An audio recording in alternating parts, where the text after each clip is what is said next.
Amen. To the flag of the United States of America and to the republic for which it stands, one nation, under God, indivisible, with liberty and justice for all. Oh. Okay. We move now to the adoption of the agenda. Do I have a motion? So moved. Thank you. Do I have a second? I'll second. Thank you. Any changes? I should have asked that first. Any changes or additions? Anybody want to add anything? If not, please vote.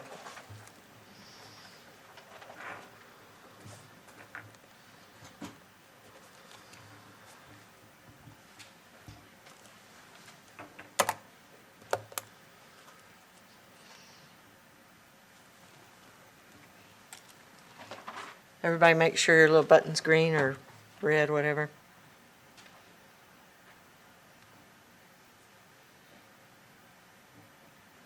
And it passes 8-0. We move now to open forum, and I see no pink slips. Do I have anyone in the audience wishing to speak? If not, we move to item E, presentation of the Florida Health Award. Well, she comes to the, we have Adam Carper, and I'll have to ask you to introduce yourself, because since Push your little button there and it'll turn it we on. haven't met. There you go. Awesome. Tell us what it's so about. I know my last name can be complicated, but my name is Gwen Mahabir. I am the Hometown Health Manager for the Florida Municipal Insurance Trust. It is with great honor to be here today. This is always very exciting to come every single year and award you guys with, it's an annual award that we give to our top municipalities that engage in our wellness program. We have over 60 municipalities that currently are in our health pool. ECUA continues to be one of our top, most engaged. We have a great HR department here. Speaking from the heart, I love working with this group. They are truly the ones that will go above and beyond. Even with smaller tasks, I'm like, hey, just push out that email that we've already crafted to you that goes out to all of your employees. They not only do that, they will go out to Warrington, they will go out to Bayou Marcus, they will go out to CWRF to make sure that message is being shared and that employees are taking advantage of the different tools, the resources that are really going to make a difference in their lives. This past year has been a very trying one, especially with the pandemic going on. It could have easily just gone to the wayside, health and well-being. At the end of the day, we must take care of our employees that work for this organization. They're the ones that serve our community. And anything we can do to support them, especially during a time of crisis, ECUA definitely stepped up to the plate and hit it out the park. I was kind of nervous. I was like, man, they've gotten this award every single year. We cannot stop because of a pandemic. We still got to be there. And they definitely, serve that purpose above and beyond. Stephanie, Gina, Kim, Chiquita, the whole crew, they come together and they really make this organization the best that it can absolutely be. I mean, I cannot speak any more higher of your HR group here and of the staff and the leadership that supports this program year to year. Wellness is one of those things that can sometimes go out the window if it's not continuously being pushed. And here I can honestly say it's being pushed, and it's with great honor for the 6th year in a row to award the Hometown Health Award. Thank you so much. Do you want to get a picture for the presentation? Madam Chair, may I comment? Yes. Yeah, there are at least 8 members that I can see of our HR department. If you'd all join us up the Please. front, let's have a group Please have photo everyone in and- that department join us. And I that want to way you can add see too where- that helps us, and it's very important to this board to keep our rates low for our constituents. And that helps us more than anything to keep our rates low is to keep our healthcare costs low. So we appreciate you more than you will ever know. You guys are incredible. Oh, I can definitely give a speech on wellness because it is definitely dear to my heart and for our staff. We don't just talk. We actually, it comes from the heart. We care about our employees. This year, as Gwen said, was really, really a tough year for us. However, the support of the league with what we're asking, what we needed, the resources that we needed to provide to our employees, they came through. So it really was a team effort. Looking for bigger and better things for this next year. We are not stopping. Our premiums, our rates, are all been impacted, and we've seen the change in our employees. Gwen, myself, and Bridget went out this morning to Warrington and also to sanitation to let them know, hey, we're here. Whatever it is you guys need, just let us know, because we're going to work on getting the resources for you when it comes to wellness. So I appreciate the board too. Present it to. She had an emergency. Oh, okay. All right, well, whoever's next. Sorry. Stephanie, get in there and we'll get you in the middle. Let's get you in the middle. Turn to her. We'll get you in the middle. Oh, you okay? Okay, get all y'all behind. Y'all come up here close. Come up here close and get it.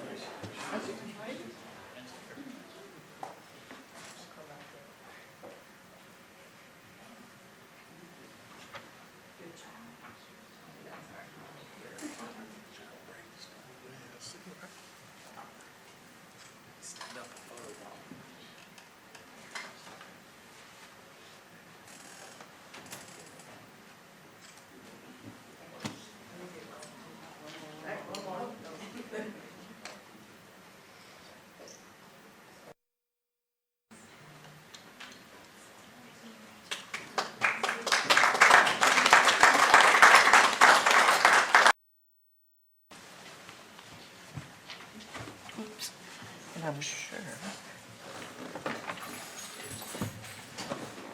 Do I have any board members wanting to comment? Ms. Benson? Yeah, they're all leaving now, but they do a fantastic job. Yeah. I have been so impressed with them over the course of the pandemic, the way they handled.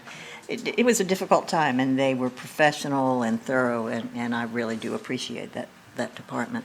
And if they'd like to help with our retirement accounts, we can talk to them later. Exactly.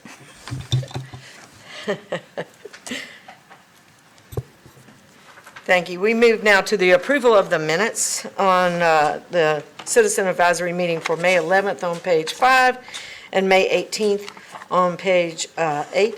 And if we have any amendments or changes, if you would let me know. Mr. Williams. Madam Chair, I have a change to the minutes dated May 11th, 2021, 2 p.m., where it says I departed at approximately 5:11. That was not me, but I do believe I actually was given a gavel at that time to finish the meeting, so. Yes, sir. Yes, sir. So can we get a change on that? That was me leaving with Mr. Hayden, I think, to go to an HOA meeting, and Mr. Williams actually took over, so if we get that changed. Thank you so much for noticing that was wrong. I did not even notice that was wrong. Did anyone else have any changes to the minutes on pages 5 and 8? If not, do I have a motion to accept with the change? Mr. Williams. Madam Chair, move to accept the minutes with the corrections. Thank you, sir. I'll second. Thank you, Mr. Kimball. Please vote.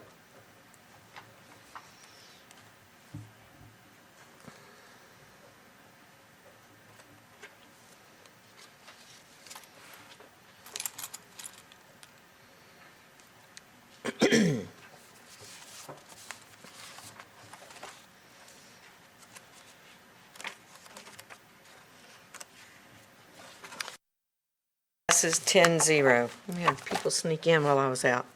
Okay. We move now to item G, adoption of general resolution GR 21-12. This is a general resolution authorizing acceptance of bid and award of contract, authorizing executive director to execute a contract with United Rentals for annual contract for weekly and monthly rental of diesel bypass pumps and storage tanks at the unit prices bid. Mr. Woody, you want to tell us a little bit about this, or see if anybody has any questions? Pretty straightforward. We do have an annual contract with an outside vendor to provide rental for, as the title implies, their bypass pumps, storage tanks, and things such as that. While we have a certain amount of that equipment on hand, we do rely on third parties to a large degree, and this is just an annual contract we have for those emergency responses. Thank And you. actually, it isn't all emergency. Sometimes it's routine work we might do as well. Thank you, sir. Do I have a motion? I'll move the staff recommendation. Thank you, Mr. Kimball. Do you have a second? Mr. Brown, thank you, sir. Second. And please vote.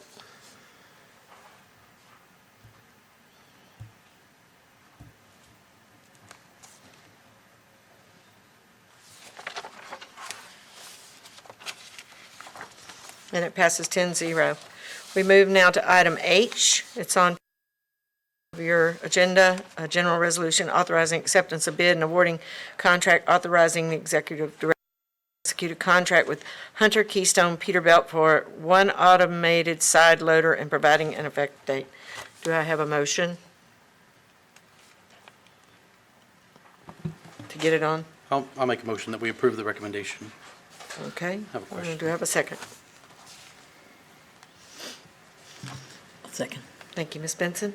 Any questions, comments? Yes, sir. Mr. Kimball? Do we know what the cost of the damage from that incident that happened out there? Do we know? Mr. Woody? Our total reimbursement, correct me if I'm wrong, but just strictly from memory, $637,000, I think, was the number that comes to. And you said reimbursement, so we got money from insurance for Yes, that to yeah. take care of this? It Okay. was, as would be typical with any insurance, it's prorated based on the salvage value, remaining life value of Okay. the vehicle that was lost. Okay, thank you. So you got $6? No, I'm just kidding. Just kidding. Any further questions? If not, please vote.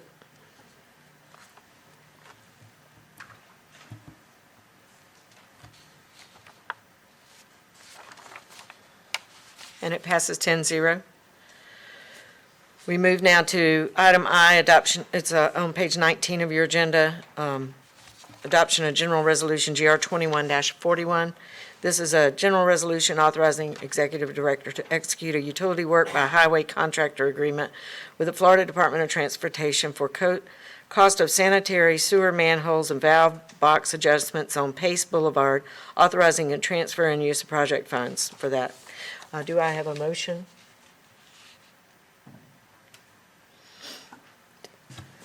Ms. Benson? So moved. Thank you. Do you have a second? Second. Thank you, Mr. Brown. Do I have any questions, comments? If not, please vote.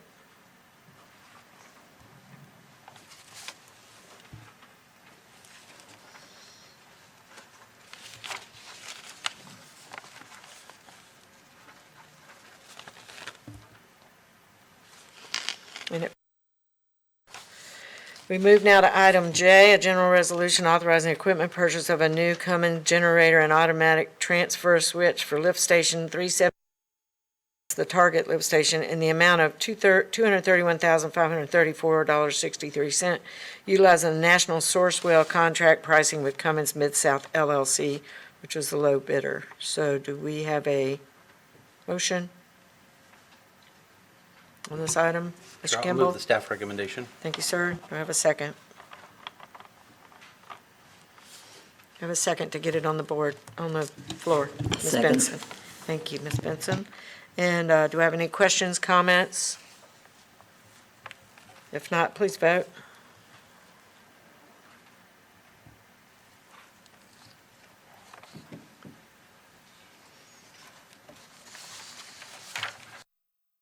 It's 10-0.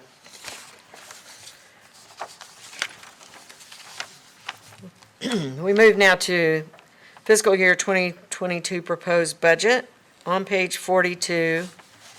And I'm going to turn it over first to Mr. Woody, and then I'll go to the board for questions. As you know, the last few meetings we've had, we've been going over the operating budget, and during that period of time, we've had an opportunity, if you ask questions about operations, the focus primarily for today, not exclusively, but primarily, is for the capital improvements portion of the budget. We did include the previous information that you had been provided on the operating portion of the budget, in case there's any reason that you might want to revisit or have any follow-up questions on that. So I'll bring your attention primarily to page 78, which is the listing of the capital improvements program overall. The last presentation you received, it was an alphabetical listing by project name. The listing that you see on page 78 is a listing first in order of priority. The far right column lists priority 1 versus priority 2 projects. And then within those group of priorities, they're listed by CIP project number. Pleased to say that our performance last year in the water and wastewater division was actually quite good, despite all the challenges that we had with and the expectations of a rather dire revenue stream for this last year. We actually turned out quite well. And staff and I are recommending that if we provide funding in the CIP to cover everything that's in the priority 1 column, and we can do so with a 0% increase on water and wastewater going into next year. Now, to do that, I want to give you a little background on where those funds come from. The majority, about $30 million worth, obviously coming from a combination of fees paid directly for CIP projects from our ratepayers, plus carryover from past projects from last year. We did also go back and staff looked at projects that had recently closed or had been completed, that perhaps were still lingering on the books, that had some remaining appropriations that were had been unencumbered and were still on the books, and we cleaned up several of those. So from 1, 2, 3, 4, 5, about 6 different projects, we came up with an additional $3.7, almost $3.8 million to add to that figure. Lastly, some of you who have been on this board or CAC for a lengthy time may remember that the ECOA received a settlement based on MTBE contamination of some of our wells. And we've had some of those funds sitting around for a while, unspent. MTBE is an additive for fuels, primarily unleaded fuel. And while some projects had been expended out of that fund, quite a bit of it still remains, almost $8.3 million. The intention of those funds were primarily for filtration and related cleanup projects. And we identified some of our CIP projects that are specifically related to filtration, and I'm proposing that we use a fair amount of those funds to fund those projects as opposed to going directly to fund balance. So that extended our ability to fund the priority 1 projects and got us to the end of our priority 1 list of $35,729,000.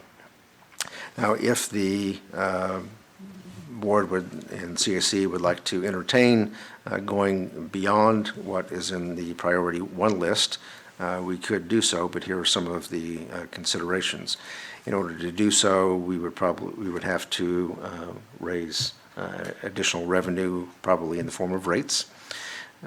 Based on our current revenue stream, every 1% water wastewater rates produces $1,070,000.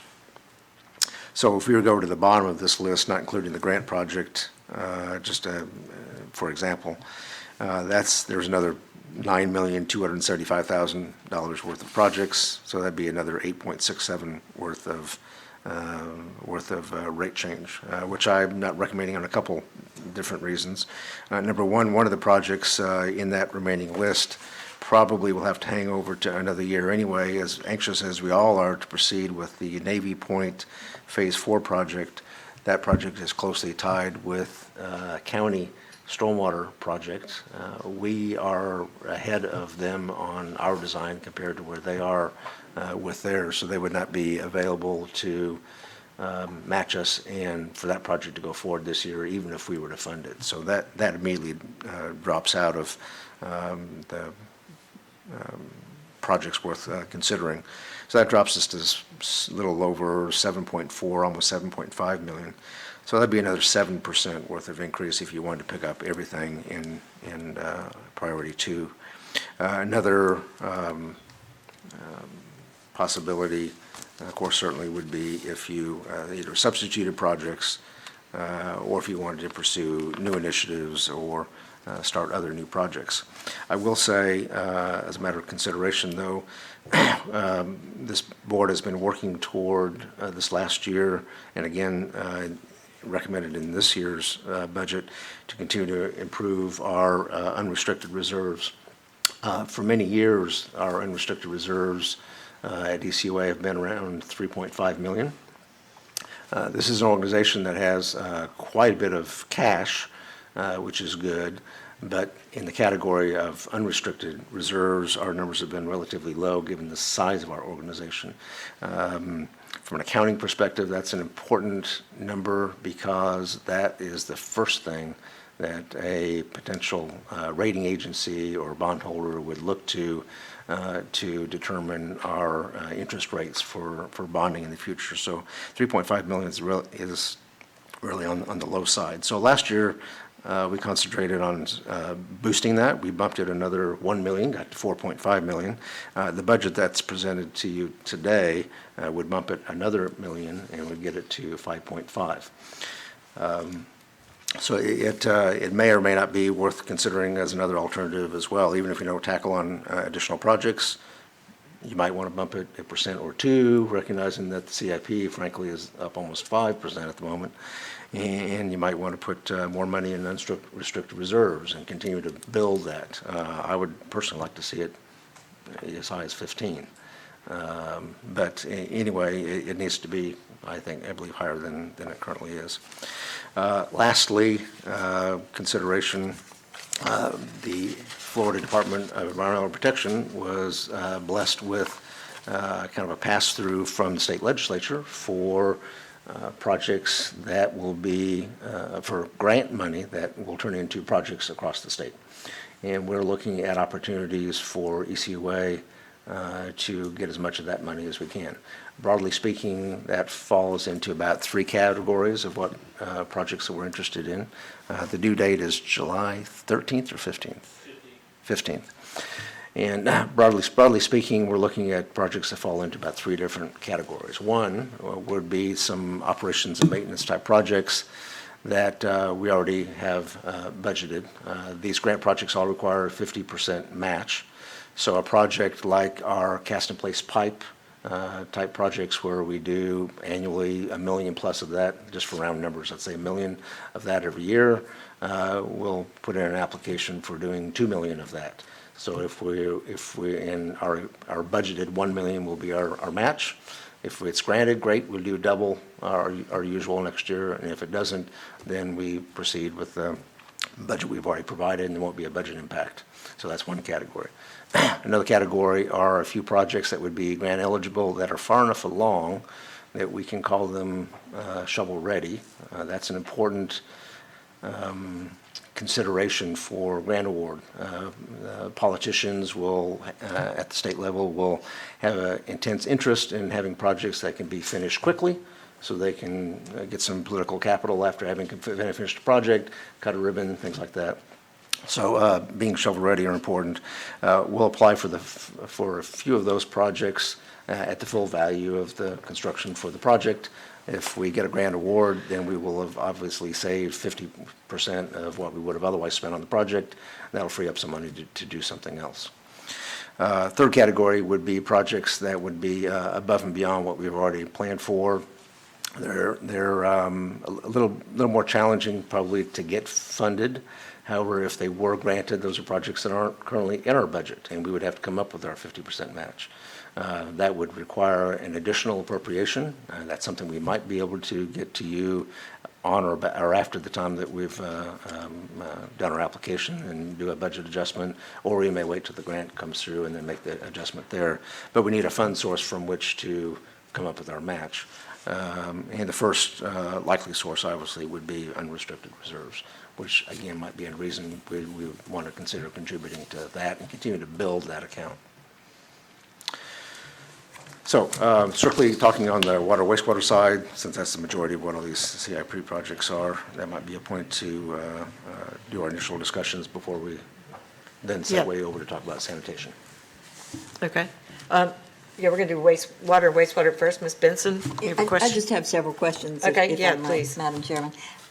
We're seeing what construction costs and material costs are doing in the whole industry, and it's just terribly unpredictable and volatile.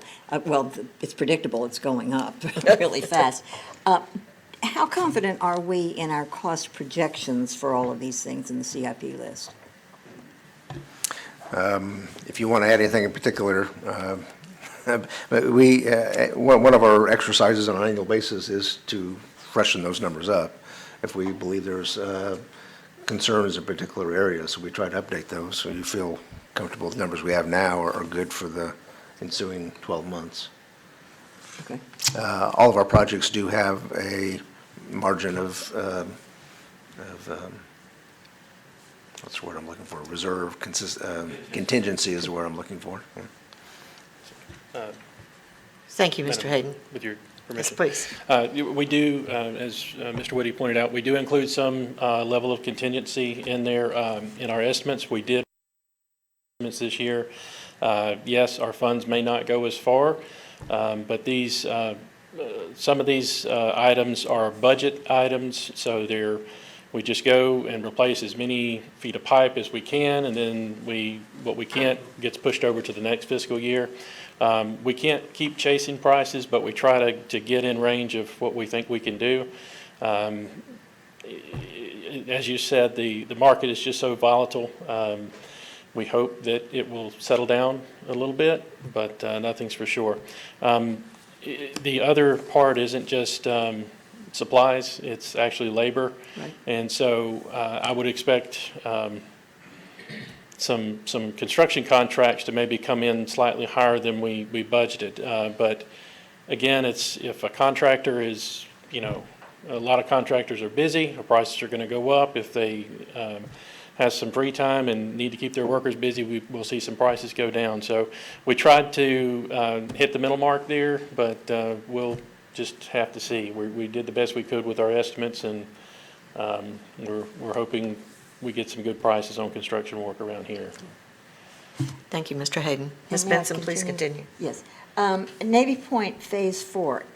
We've been working on Navy Point for 20 years or so, and I sure would like to see this done. I understand the delay and coordinating with county, that's great. However, if the county's coming in next year, will we see that bump to a Phase 1 a Priority 1 instead of a Priority 2? Yes, sir, please Yes, continue. ma'am. I would anticipate that would be bumped to a Phase 1, and then, maybe we get lucky and we get some grant funds. Boy, that sure would be nice. Okay. Speaking of grant funds, if I may continue. Yes, ma'am, please do. Most of these state grants have a match. Does that match come out of our reserves? Where do we get those matches? So I think that's what he was just going over. Yeah, you were talking about the reserves, but I don't want to deplete the reserves either, so.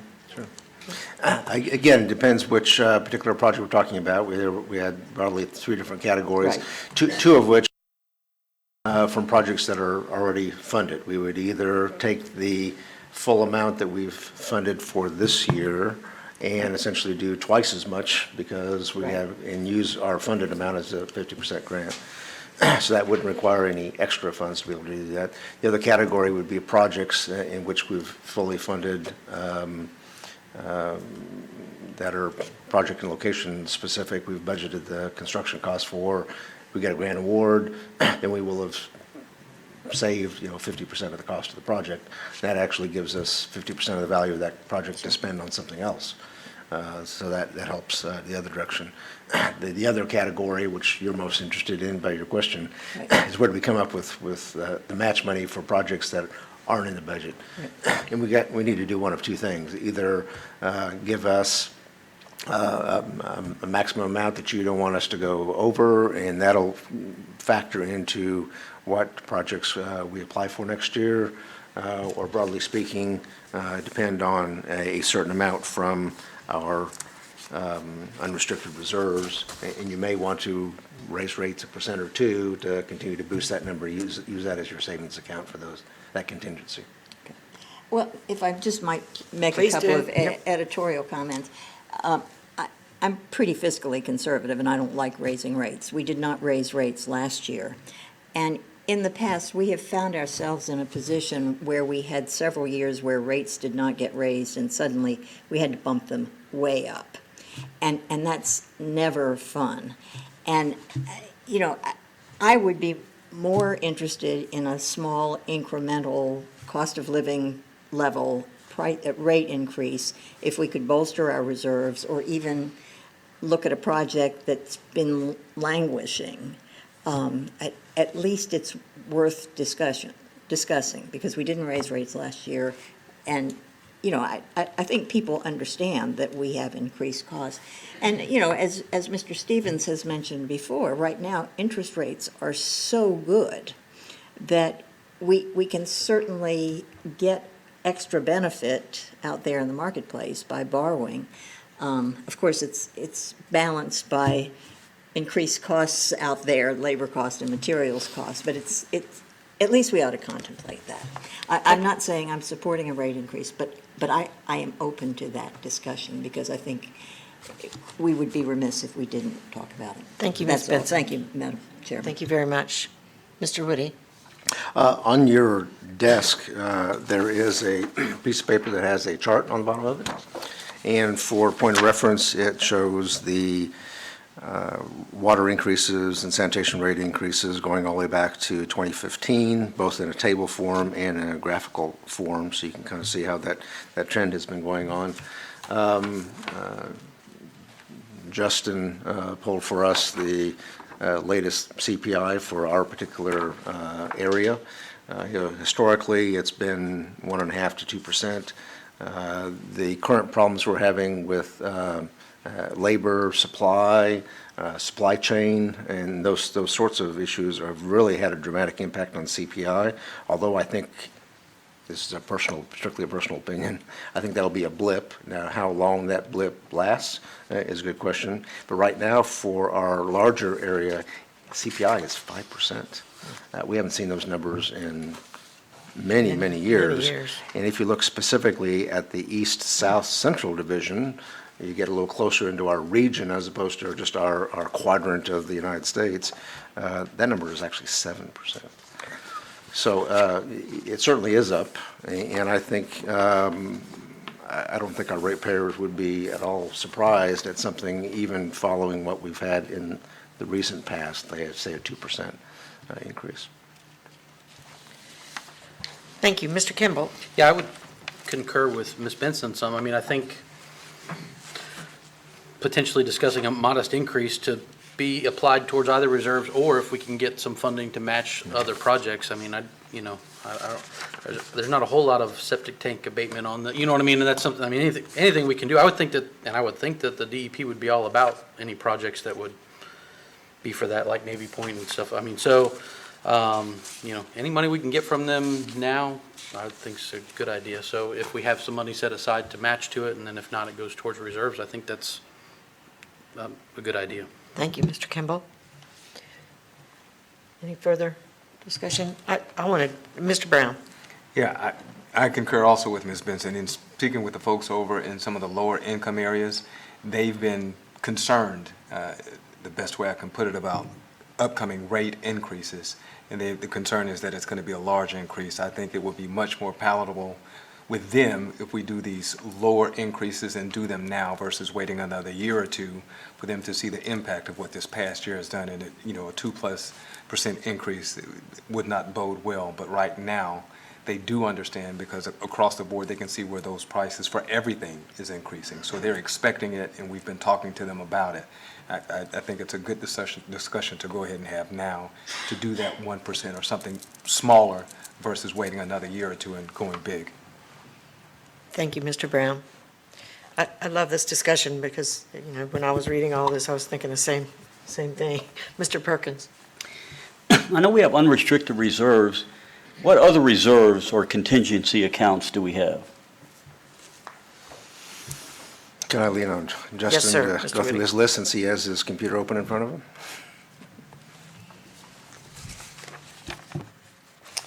Good afternoon. The other types of reserves that we have certain reserves in our bond covenants for different financings that we've done over the year.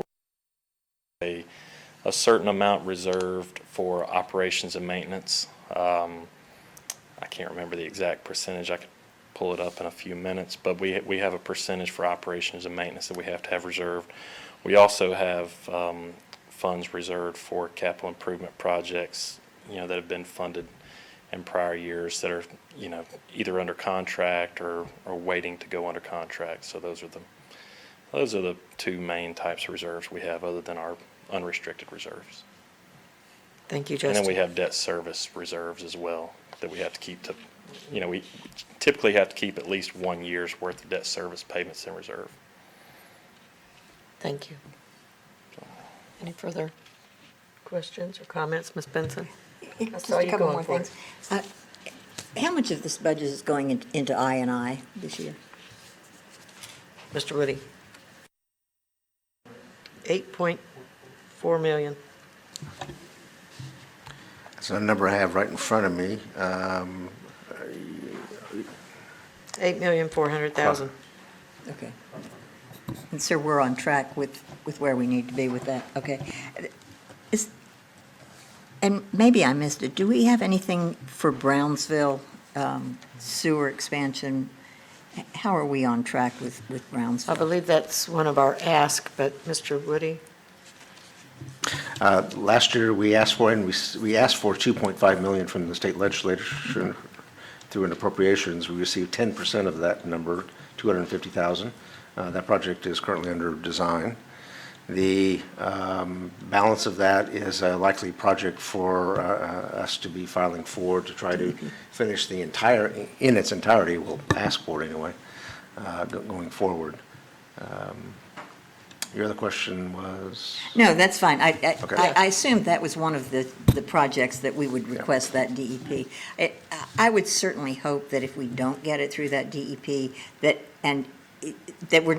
we're not just waiting for the state to do something, that gets converted to our priority list. That's an important area to get sewer expansion. Thank you.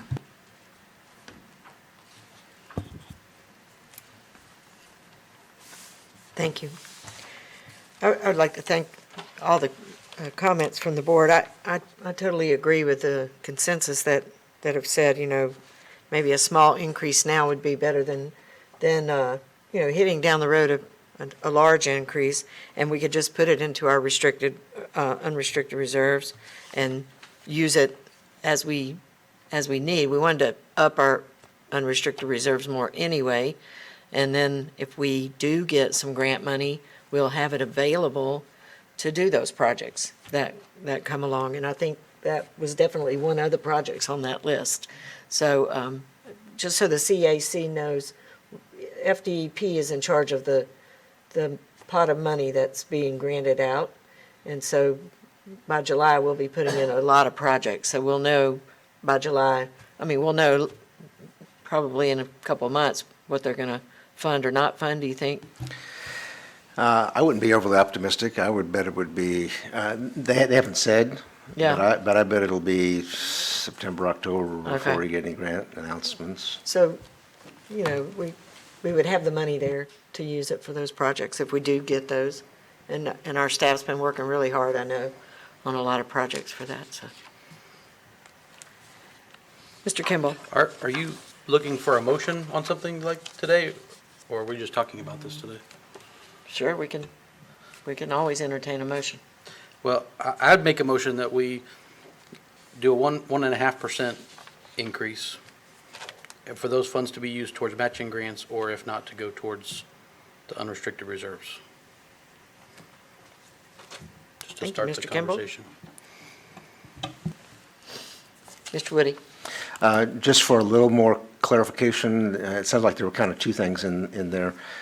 Since putting anything from unrestricted reserves toward a project that we haven't even applied for yet and don't know what we get, I would see that being a entirely separate appropriation to be done at a future time.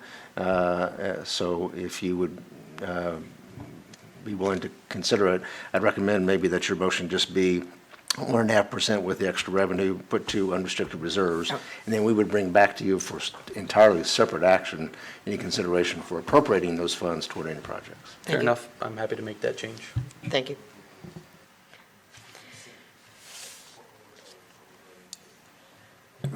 He made a motion. You, Mr. Stevens? So I just want to make sure I get some clarity. So we're voting to further discuss it, or are we voting to approve a 1.5% increase? He voted to approve a 1.5% Okay. increase. He motioned to approve. Okay. Mr. Brown? I second. Thank you, sir. And of Go course, ahead. keep in mind, I was going to. Mr. Kimball, go ahead. What we do here today means almost nothing, because it goes to the board for you guys to actually make that decision. They're just telling us what they think. Thank you, Ms. Benson. But Mr. I'm Kimball, sorry, Mr. you are here Williams. to give us cover, if you don't understand. They're like a little shield. Mr. Williams? Yes, thank you, Madam Chair. As I was looking over the course of fiscal year from 2015 to current, we haven't had an overall increase of greater than 9%. And as we're projecting to have a 9% increase in sanitation alone. So we're not without an increase.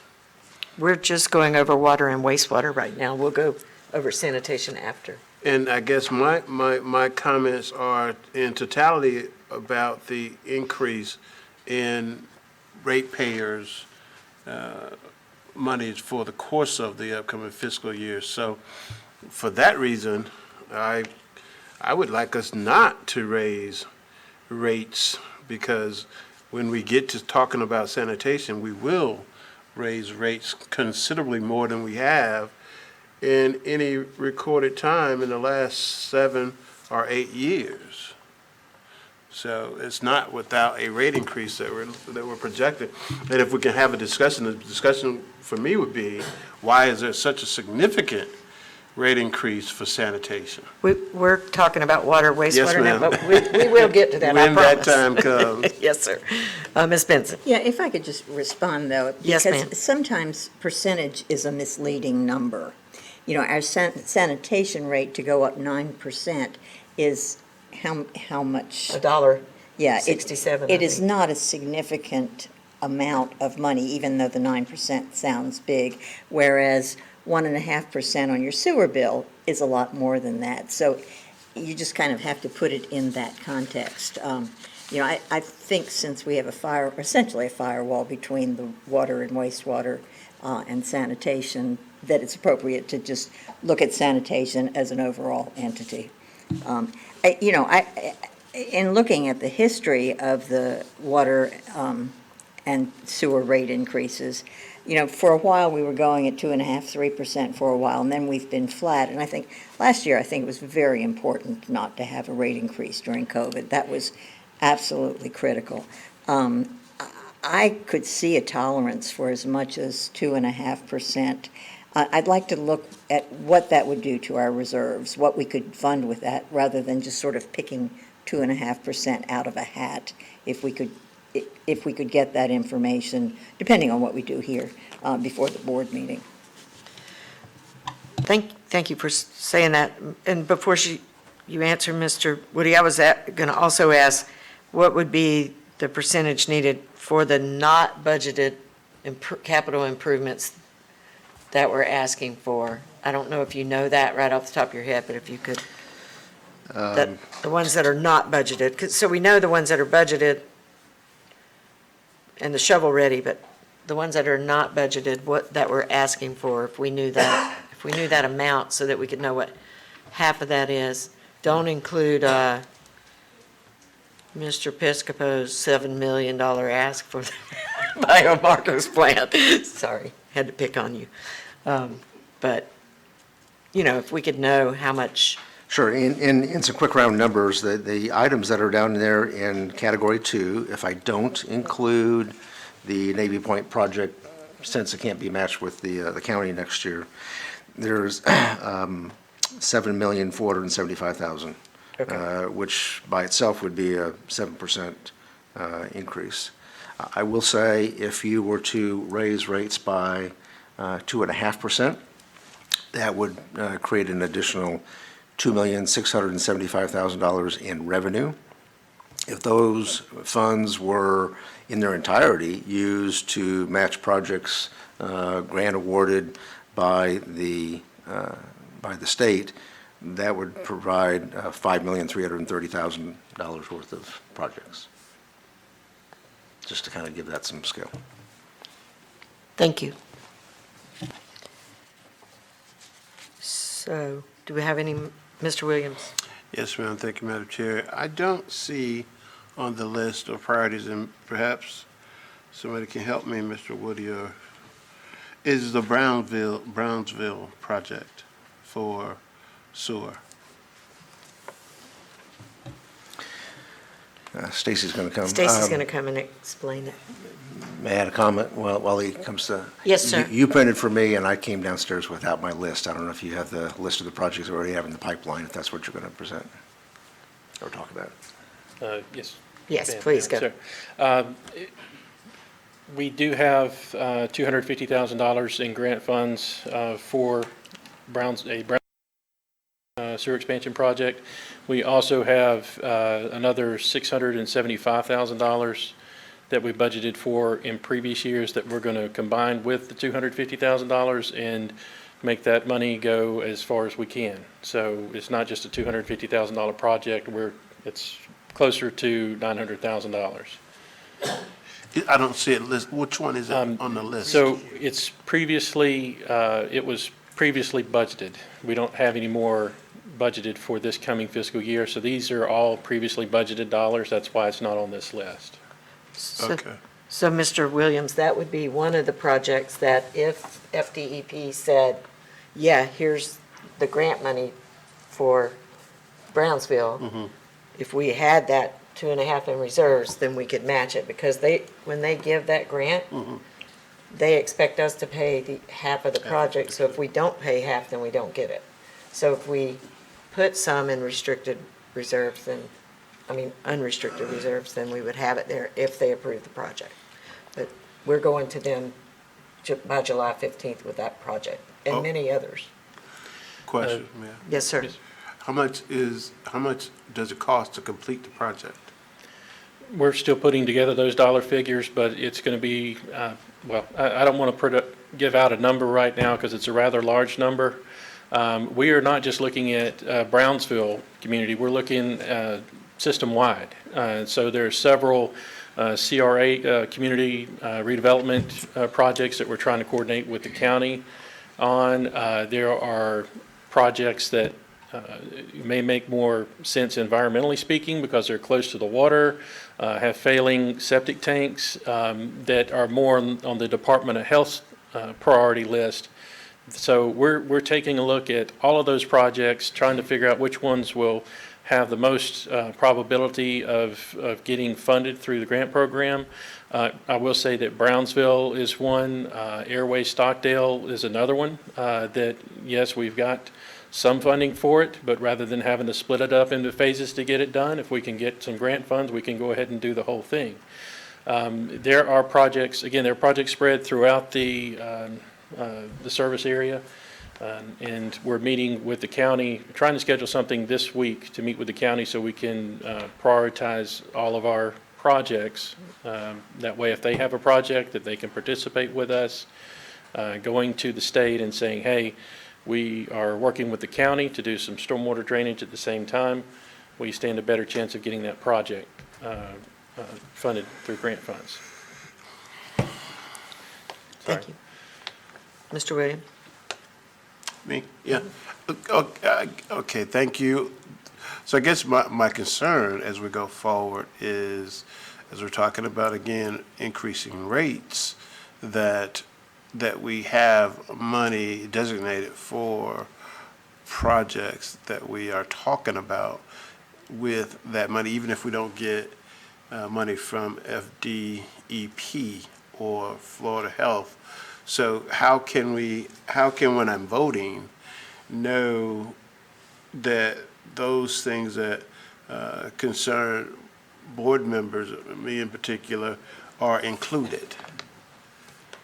Right? I don't see them on the list, so I don't know, as we are going through a list and prioritizing, that those would be included, even if we increase rates. That's kind of my concern, because it sounds like, if I understand you, that we're waiting for matching funds from FDEP to increase our 50% that we have, but that still is not quite enough to finish the project. So how much could we allocate from a rate increase to help finish that project, is my question.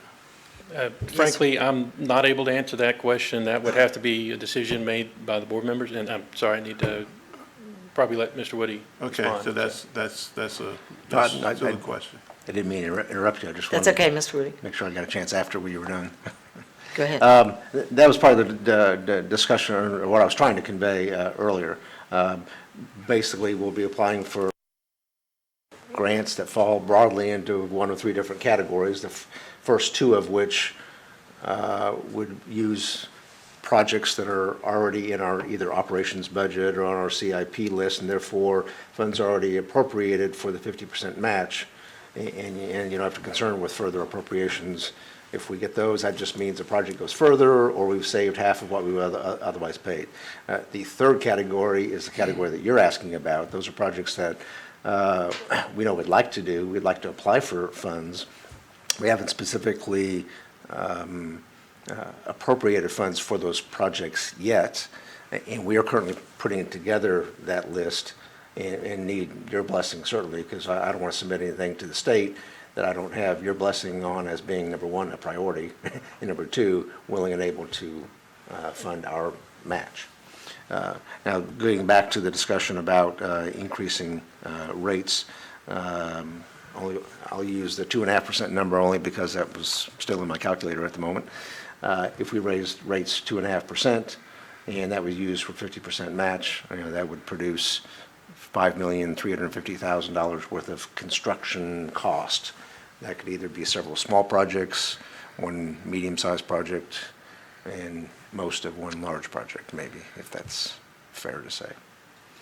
And since you got your calculator out, can you tell us what that would mean to the average ratepayer? I don't know if I I can. think that would be do very that. helpful. Yes, that would be very helpful. Justin, can you help us with that? It's okay. Okay. While we continue our discussion, he'll see Yeah. if he can catch up with that. Thank you. Yes, Mr. Brown, I saw you. So while they're doing that, and correct me if I'm wrong, did I hear that some of the projects that may be able to be accomplished, started and finished quicker, may bump some other projects that have a longer term to be finished? Speaking specifically about the Brownsville project, should I say, would that be one of the ones that would be potentially bumped because it is a much larger project to do, to complete? If we do this increase, which I am still all for, bearing in mind that that's one of the projects that's going to be impacted, and they can see, when I say they, the constituents that I have to go and answer to, but we do this increase, they're paying into it, and they see something else that was not in their mirror at the time being started and completed before we go into that Brownsville area. Is that something that potentially could happen because of the scope and size of the project? I would be very hesitant to speculate on what DEP would be looking for in which projects that get the grant funding. I will say that they've put a heavy emphasis VMAP area, which is more of a environmentally challenged area. The words escape me at the moment, but it has a more environmental impact of a project. We do have what they call a BMAP area, and it's a Basin Management Action Plan, as is deemed by DEP. We do have one BMAP area that's called Bayou Chico, and so if a sewer expansion project is within that BMAP area, that's one of the things that they look at when, I guess, scoring applications. I believe another is going to be, small disadvantaged communities. That may be another. But I don't know that if a project was started now and it took, a year or more to finish, if that would be considered as one of the factors to, either approve or bump a project up on the list to get approved for the grant funding. But, again, that's me just, the BMAP part, that is not speculative. That, they did say that in the grant application process. But the other categories, the small disadvantage, that would be another category that got them bumped up. But, me saying that if we partner with the county, that would be, bump us up, I couldn't see it not bumping us up, but that's me speculating. So I need to be clear with that. But when you're improving stormwater quality and you're providing sewer expansion, that definitely helps things. Thank you. If I may, Yes, sir, please continue. with it being bumped up, I'm all for that. The problem is if that particular area is bumped down, that's where my concern is. We do this increase in that area, kind of gets put on the back burner because of the scope of what's necessary to complete it. Yeah, and I think what he's telling you is we won't put it on the back burner, but we can't predict what FDEP will do. But I think this is a project that the administration right now likes. So, if we do get it pushed through, I know this board and our lobbyists will be trying to get the governor to push it too. So, Thank you, ma'am. thank you. Let me see where I am. Mr. Williams. Yeah, Stacy, I like the fact that you say you're trying to come up with a list, and I've always often wondered why we didn't have some kind of systematic way or logical way in which we installed sewer. And so hopefully in your list, you'll somehow almost go from north to south, east to west, or some way in which we're trying to fill in those areas that do not have sewer, as opposed to how it may have been done in the past. And since I'm putting my list of priorities out there, I've spoken to Mr. Woody, you, and others about that stretch of land on MLK from Tahar to, I think it's like Young or Fernandez. That is the only area I'm aware of in city limits that do not have sewer, gravity drain sewer. So if you can somehow make that part of the priority list, that would be appreciated. And if you need other areas where you want disadvantaged communities to be considered, then I have those too, and that would be in the Rolling Hills area, just outside of Wedgwood. They are in, they want sewer, but they don't have it, and I think they would qualify in the area of a disadvantage criteria. So that's kind of District 3 as I understand it, but the bigger picture would be as you comb through to be kind of logical, if you would, so that could be a priority of all the citizens to have gravity drain sewer. That's what I really, really, really would hope we could do one day in the distant future. Thanks. Madam, may I? Thank you. Yes, sir, Sorry, please finish mine. address. So the way we categorize or prioritize our projects is we look at, or we coordinate with the Department of Health. If there's a lot of failing septic tanks, that's higher on the priority list. We also look at proximity to waterways. That makes it high. Sewer expansion project, higher on the priority list. We look at wellhead protection. So if there's, septic system year wellhead protection zones for our water wells, that adds it further up on the priority list. So all these things are, I'm sorry, go ahead, sir. Can you explain wellhead protection, please? So, and maybe one of our water productions folks will do a better job than I, but essentially the 7-year and the 20-year wellhead protection zones, that is the travel time for water to make it, groundwater to make it from that zone to the well where it would be extracted. So we have a 7-year, which is the more critical. We do not allow any septic tanks for commercial development in those areas. And then we have a 20-year zone. So, that's typically where we focus our sewer expansion if, those are our priorities. And then, we get requests from the board quite often to go outside of those areas. And so we have that prioritized list, but we quite frequently get requests to go outside of those high priority areas, with the Department of Health for proximity to water bodies and that kind of thing. So we have that list, but the list, the demand is just so great. We're inundated from customer requests. We want sewer here, and we just, we try to prioritize it, but the demand is just so big, and where do you start? So we keep focus on the environmental issues first, and everything else is secondary. And that's our primary concern is life safety and health. Everything else is secondary, and until we get those knocked out, we don't really look at priorities in the other areas. We do, so if there's a chance to coordinate with the county, if they have a drainage project, we'll jump over and do that, and then we jump back to our environmental health and life safety concerns. So that would be the stray from that main priority list. Thank you, sir. Mr. Stevens.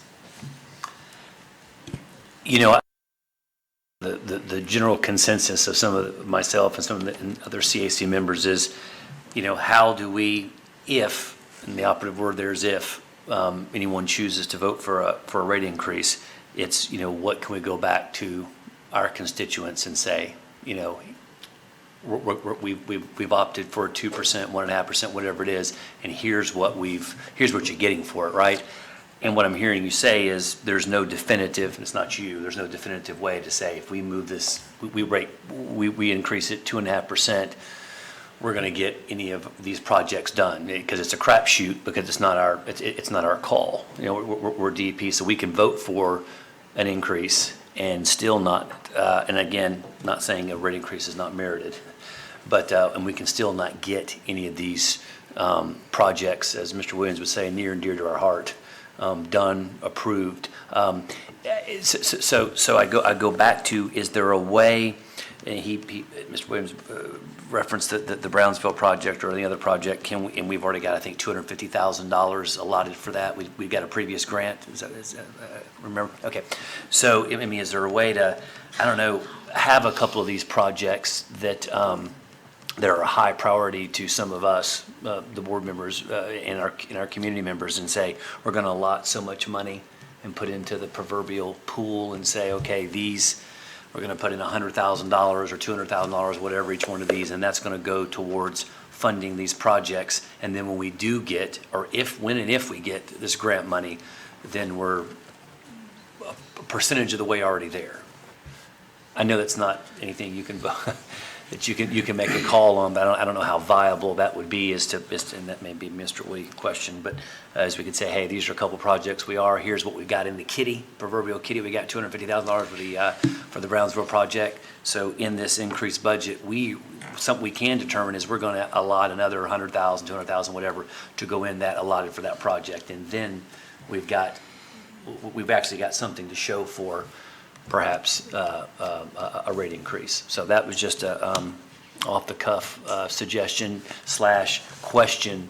Is that something that we're able to do? Thank you. Mr. Woody?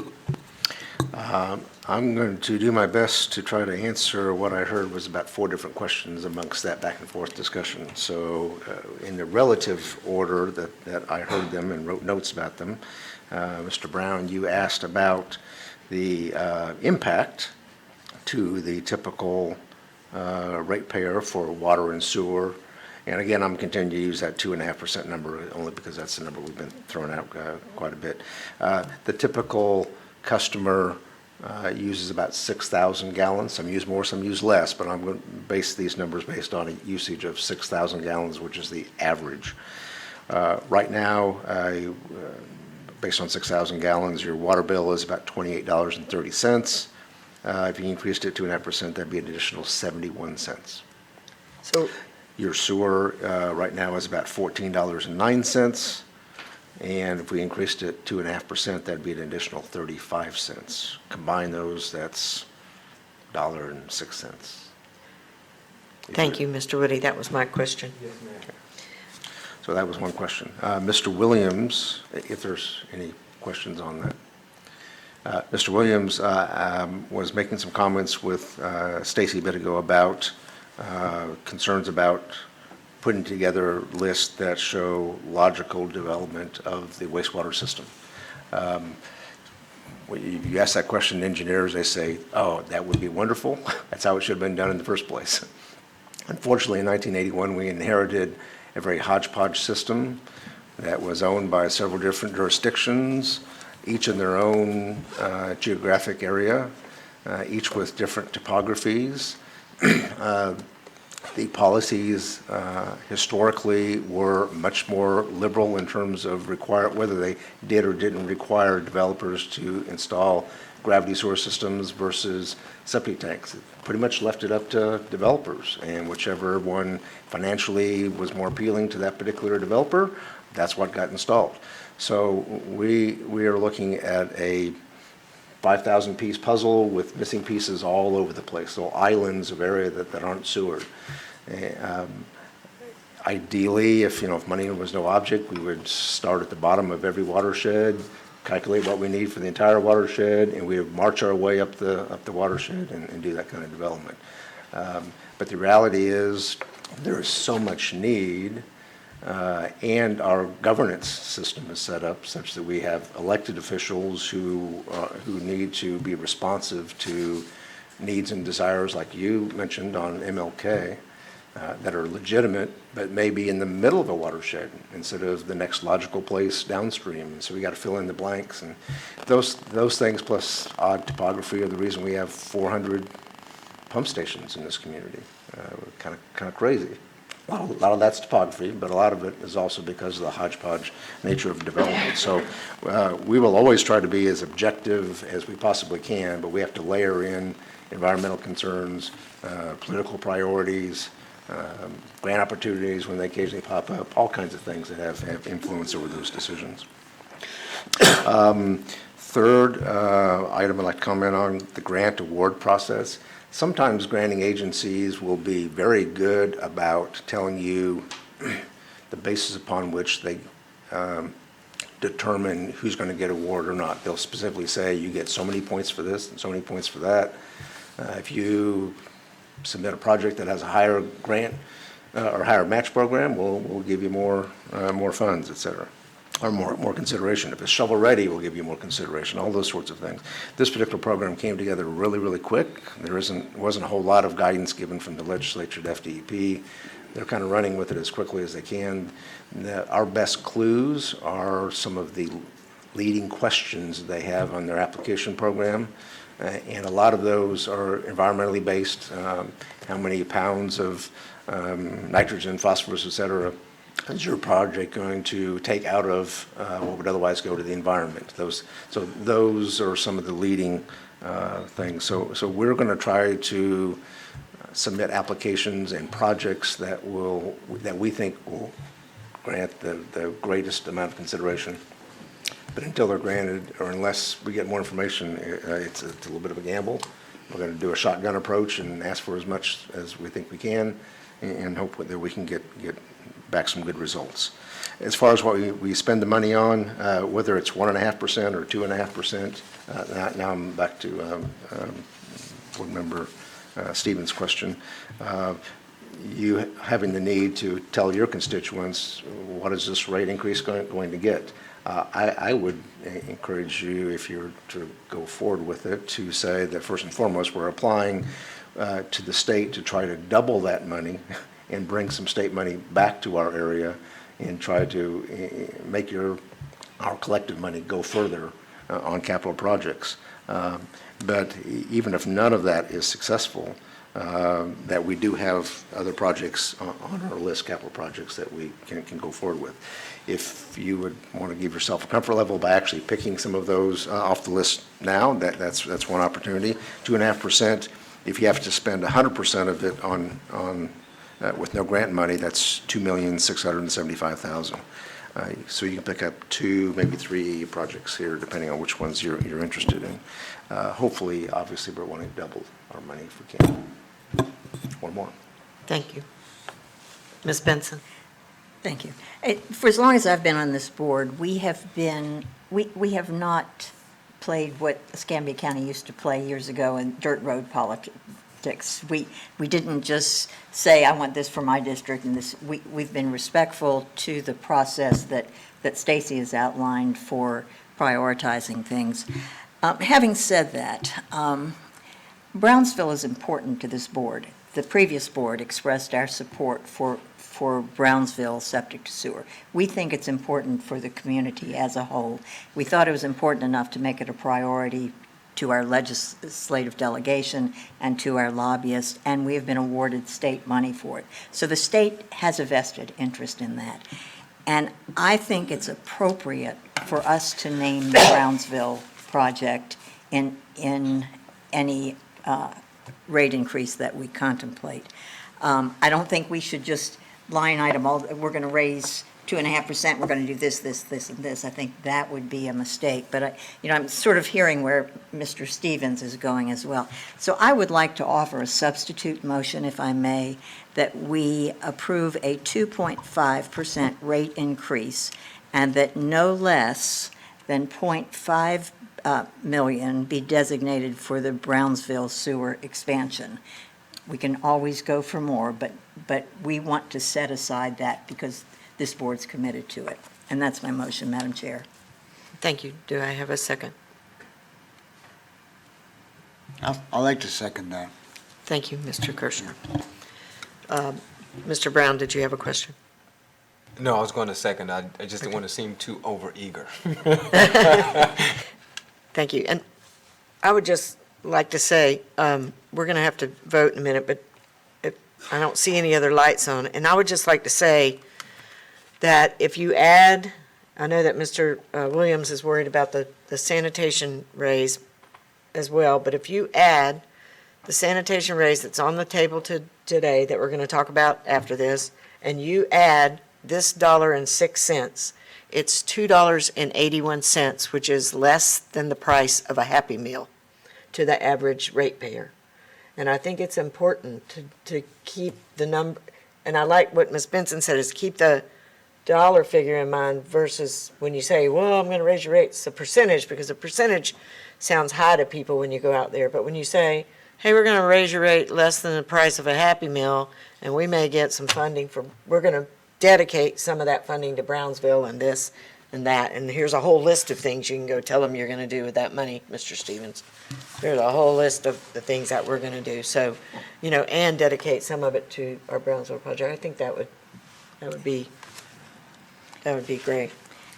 Ms. Benson. Madam Chairman, I've seen Mr. Perkins' light go on and then And go off and then on. go I have on to. and go on. I've watched And it. before voting, I would like to hear from Mr. think you Perkins. keep- I always value his input. I think you keep taking the words out of his mouth, but Mr. Well, Perkins, do you have something? I put it off because I was going to speak to the main motion, not to the amendment, but I can just go ahead and say my thoughts. I don't think the figures that Mr. Woody gave us are accurate, so I'd like to hear them again on the and I don't think that's intentional, I just don't think they're accurate. Yeah. Based on a 6,000 gallon bill, what would the cost be for water and sewer 2.5.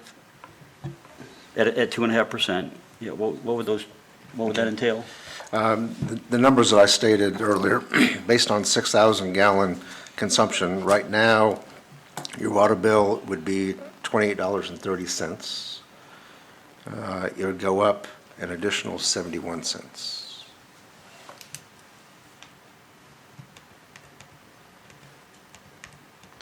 And then on sewer, it's, Sewer right now is 14.09. It would go up an additional 35 cents. And the reason I don't think that's accurate is every bill I've ever seen since I've been on the board, the sewer charges are almost always more than double the cost of the water charges. So I don't think that's accurate. And then the other thing is that, we passed this capital improvement fee a while back, and it was based on meter sizes. And the meter sizes we're given were that everybody's going to have about an increase of about $2.50 per water and sewer. Well, most of my people have increases of $7.50 for water and sewer just on those fees. So that's $15 a month for just fees, just the fees. So I know that those figures are not completely accurate. I'm sure it's not intentional. But then the other question I have is when we do an increase on the bills and we say that there's a 2.5% increase, is that an increase on just the water and sewer segment or all the additional franchise fees and capital improvement fees and the tons of other fees that are on there? Does that increase impact those, or is it just on the water and sewer? thank you. Great questions, Dale. So the rates that Mr. Woody provided, that was what I got off of some of our bond disclosures. I'm having a hard time getting my Excel to open right now, Yeah. but the rate applies to the actual rate. That's the per gallon rate. It doesn't Just on the apply water, to so none of the other fees. fees So- or anything? That So you makes do sense. have a sewer improvement fee and a capital improvement fee and some other Right. charges that are gonna increase that bill, but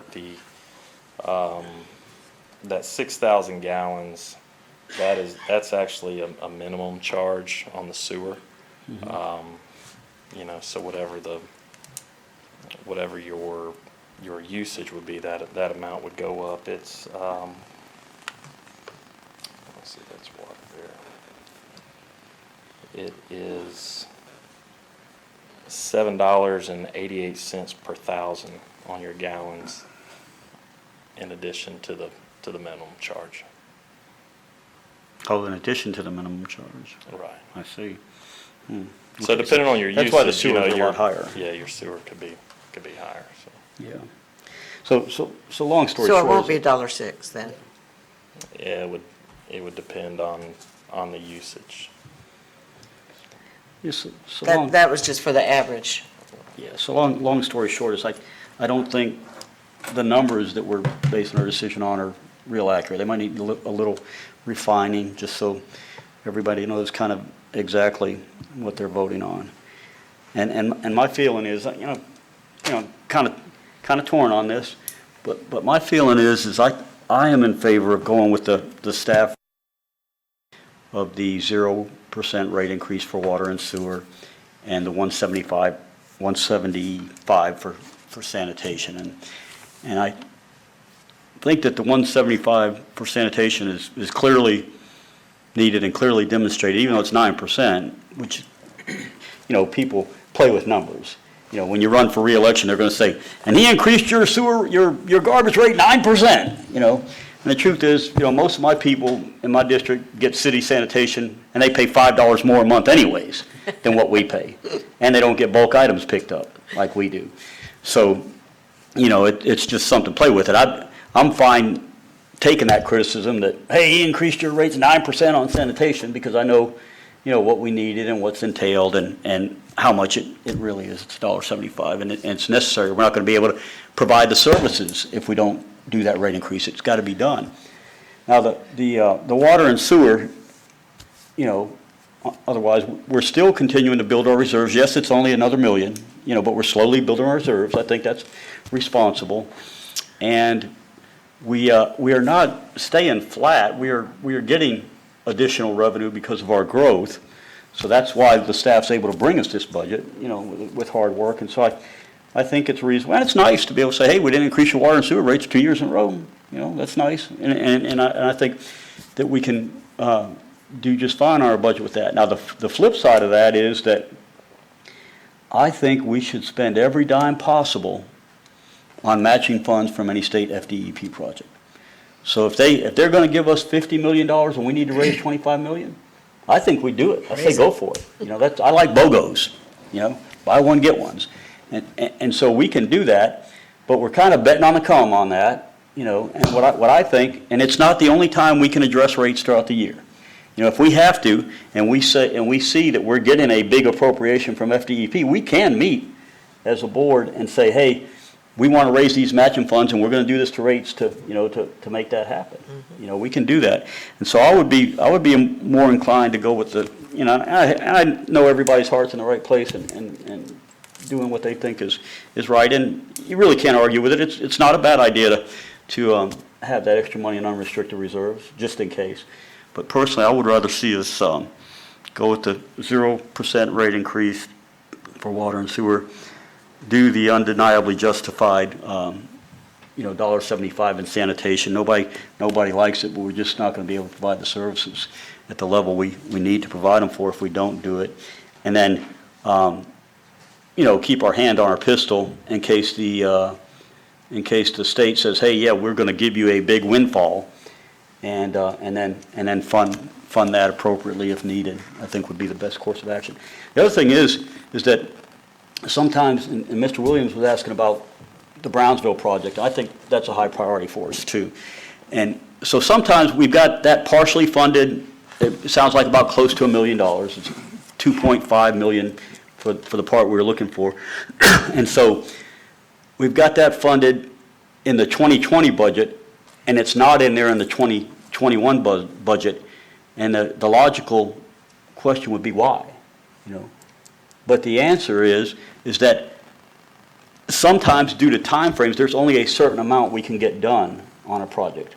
We wouldn't be able to get that forward, get it all done, constructed, and everything in 2022. So the next coming fiscal year. So that may be why that's not in there. I've seen that happen a lot of times where we will have a number of projects and we'll say, what if we did a bond issue and came up with 20 more million? Could you have this done next year? And they're like, no. I'm like, well, why not? Well, we just can't physically get it done during that time frame. And so, the contractors and everything else. So there are a lot of times good reasons for that. But, I'm just one person, but that's my concern. I mean, I hate to be a party pooper, and I may be in the minority here, but that's just kind of what I'm thinking.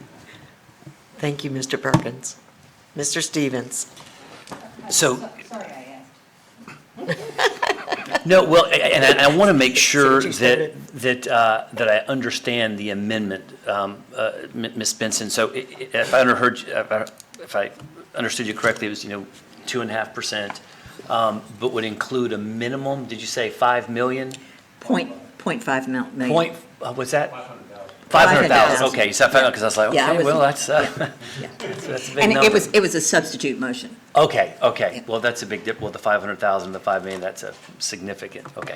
To your point, speaking to you, Mr. Perkins, and you, Ms. Benson, on the dirt road politics and what we're bringing, and I get the analogy, all of us, speaking to, I'm using the phrase near and dear to Mr. Williams' heart when he talks about Brownsville, we all have projects we want to bring back, to our districts, because hell, that's how we got up here, is listening to the needs of our various constituents in our districts and them telling us, here's what's important to us, what are you going to do for us, type of situation.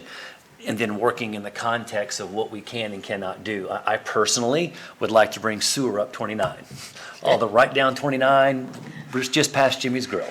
Yeah, right to Alabama. I'll just take Jimmy's Grill. I'll take right past that, right? But realistically speaking, that's just not fiscally possible for ECUA to absorb that, or, without, state and federal funds. I'm also learning every day that I'm in this position, my understanding is, a big task, we're all mandated, is the whole septic to sewer conversion. And of course, my district, we probably have the most septic, bar none. They're probably not even a close second to District 5 when it comes to septic and sewer conversion. So and then of course, the economic disadvantaged areas and so forth, we've probably got a big hunk of those as well, even though we're pretty sparsely populated in a lot of those areas. So when I mentioned, would it be possible to have some type of fund? Again, Brownsville's not on this list, and neither is bringing sewer to 29 North. I'm not proposing bringing sewer to 29 North, by the way.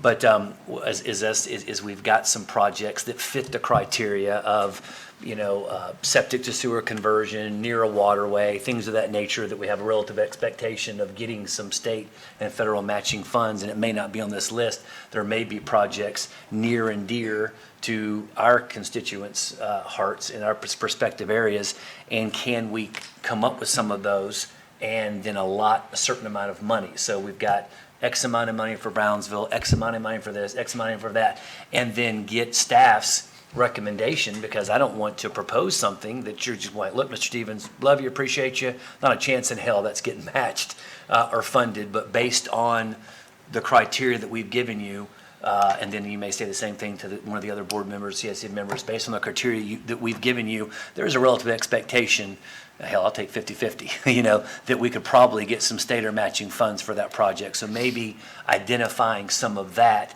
and then if we were to vote for a rate increase, we'd actually have something substantial to say, look, we're putting 100,000, 50,000, whatever the case may be, into this particular project. In a particular area. So yes, it would be for our particular districts, and I don't mind going on the record saying that. But it would also be in line with ECUA's directive, the state's directive, septic sewer conversions, and then meeting all those criteria. So again, just a thought of being able to target some of these funds, and then as each year passes, we throw a little bit more money in there in hopes of getting some state or federal matching funds to increase those prospective projects, again, provided they meet the criteria. And that's going to be up to staff with their expertise to say, we're the grant writers, we're the fund requesters, and if you can meet these 5 criteria, you got a relative expectation of doing that. So I hope I wasn't babbling too much, but No. I also appreciated the whole 0.9%, rate increase, because regardless of what we do, I mean, the average citizen is not going to know 35 cents. They're going to see 9 cents, whatever the case may be. So I'm cognizant of the fact we're up here to do what's best in our heart for our constituents, regardless of what the, banter may be. So thank you. Thank you. Mr. Brown? I've got a laundry list of questions, so I'm going to pare them down. The one question, what you brought up earlier about all of these different rate increases and these other things that are factoring that increase their bill, we can say based on what we're looking at, we know it's going to affect 71 cents or $1.06. But if they look at the bill and all of those other things are factored in that we are not aware of, is there a way to help board members appreciate what other increases are going to be coming at the same time? So instead of us saying, your bill's going to go up $1.06, but we're not factoring in all of these other rate increases or fees that are going to be added to that next bill, and that $1.06 to them looks like $16.06. Can board members be made aware of something that we can say to them, this is going to be the total cost, our portion of it is this? The other question I had, if we go with the pared down version of the rate increase, and we decide that we need to come back at a later date to revisit another rate increase, what is that time frame for one coming back to revisit? Is there something that bars us from doing it month to month? And once we do meet for that, when does that take effect, and how do the constituents know when that's going to happen? And lastly, I do like the idea of being able to say that we're putting money together to get to that ultimate dollar figure to do a project. But if, let's say, the Brownsville project is $5 million and we're consistently putting in $250,000, that still pushes that project beginning and ending way out, which is, in my opinion, just as bad as saying, well, we're not doing it right now because they're going to still be affected by all of these rate increases. So I don't have an answer to any of these questions, but it seems like we're compounding the issue that we have to go back and address with these folks in these neighborhoods. What is the true dollar amount that the bill is going to go up this month based on what we're adding and everyone else that has, a stake in that bill to add? When do these increases take effect, and can we proactively say this is coming down the pike? And I'm just not comfortable with that adding a little bit each time until we get enough that the funds can be matched, or FDEP is going to say, hey, you've got enough now, and we'll meet you halfway there. It's getting a bit convoluted in my mind, and maybe I'm just overthinking it. Thank you, sir. Mr. Woody? Your bill that you pay, there's a base rate and a volume rate. The increase, say if it's 2.5%, are applied to those amounts, but the others are fixed amounts. Your CIP charge, that's a fixed amount, whether you raise it 0, 1, or 9, that number's not going to change. It's the other that'll change. Now, Kevin's bill for Mr. Stevens' bill for 3 people in the household will be different than my family's bill for 6 people in the household based on consumption and volume and flow rate. We chose the 6,000 gallons as an example because that's a base entry level, and it's hard to predict that. Correspondingly, it'll be lower if you have a single person living at home, or an older couple perhaps. Your second question, I think, had to do with future appropriations. If right now we're talking about generating revenue for matching needs, the 3 different categories, 2 of them pretty much took care of themselves because we were going to apply for projects for which we were already appropriating funds. It would just allow those projects to either go further or allow to get some state funds to help pay for part of it. It's the ones that we haven't identified yet that we're going to apply for, and we don't know if we'll be awarded until they come back. But that will take an entirely separate action. We will take that to the board at the time that we receive that information, whether that's September or October or November. We don't know yet when those award announcements are going to come out, but we'll have to come back for CAC and recommendations and board action for that appropriation to occur. And did I miss a third item? Thank you. Ms. Benson? Yeah, just to also mention that if we do rate increases, we must have a public hearing. There's a process. We can't just do it. So it's a lot cleaner to do this all at once because you have better notification. I also want to clarify, on my substitute motion, I said no less than 0.5 million. It could be more than that. And part of my strategic thinking in putting that money into the Brownsville pot is I want to sweeten our grant proposal too. I want the state to understand that we're willing to go out on a limb to raise rates and take the heat from constituents because we think this project is important to the community, and that's why I put that in there. Thank you, Mr. Kimball. Yeah, I'm happy to support the substitute motion because I agree. I think having the fact that we're committing certain dollars towards that project already might incentivize the state to get some additional matching funds towards that. So I think that's a good strategy. Stacy, is that something we can let them know? Okay. Yeah. Just so it's on the record, yes, ma'am, absolutely. We'll put that in the application, and to everyone's point, yeah, hopefully that will get us higher on the ranking. Thank you, sir. Okay, so I don't see any more lights. We will vote first on the substitute motion, which is a 2.5% increase in water and wastewater with no less than 500,000, 0.5 million to go directly to the Brownsville project? Designated fund. Thank you, ma'am. Please vote.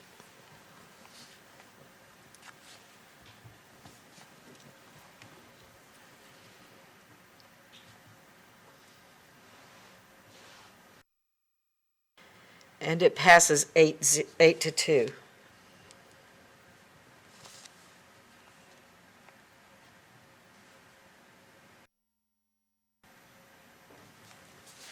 So now the substitute motion becomes the main motion, and we will, please vote.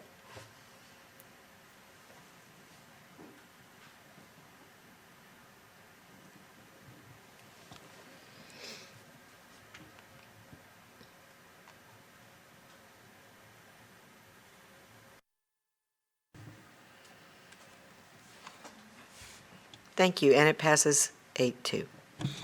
I'd just like to say that was a masterful job by my good friend Mrs. Benson carrying that project. Been at this a long time.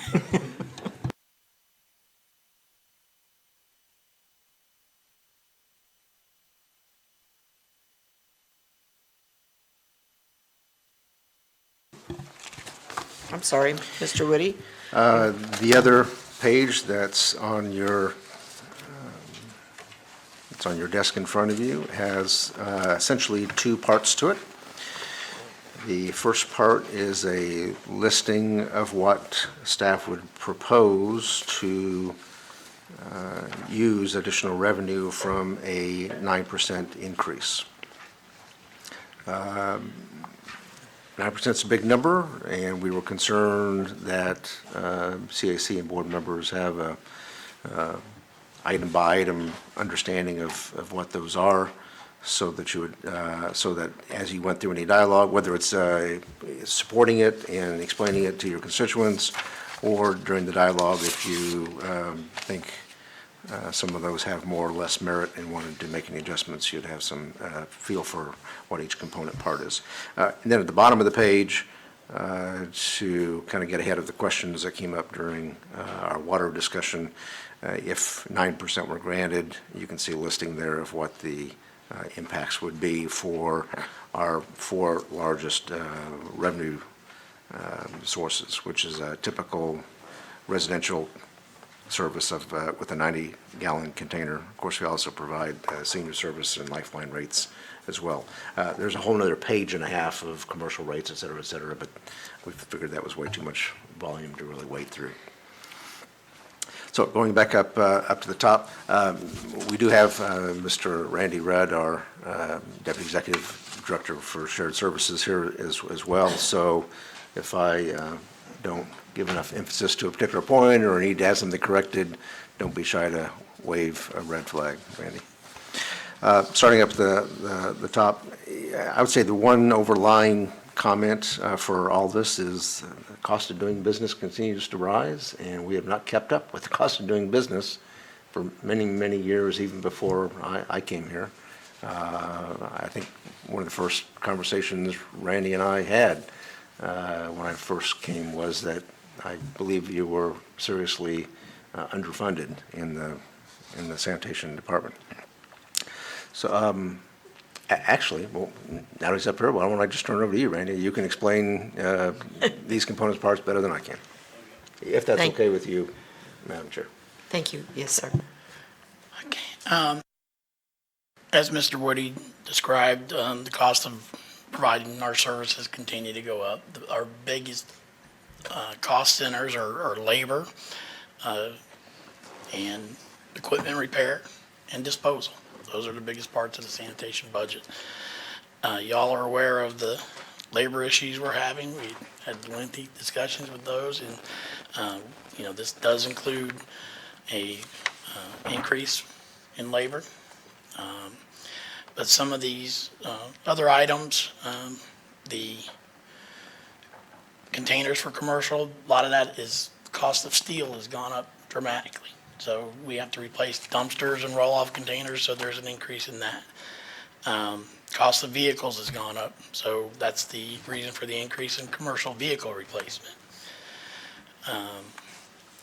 In fact, the truck you all just voted to approve purchase, the high bid actually had a $16,000 surcharge just for steel. There's 15 tons of steel in the average garbage truck, so that's a big increase. There's an item in there for expanded CNG parking. That's some paving that needs done at the Godwin Lane facility.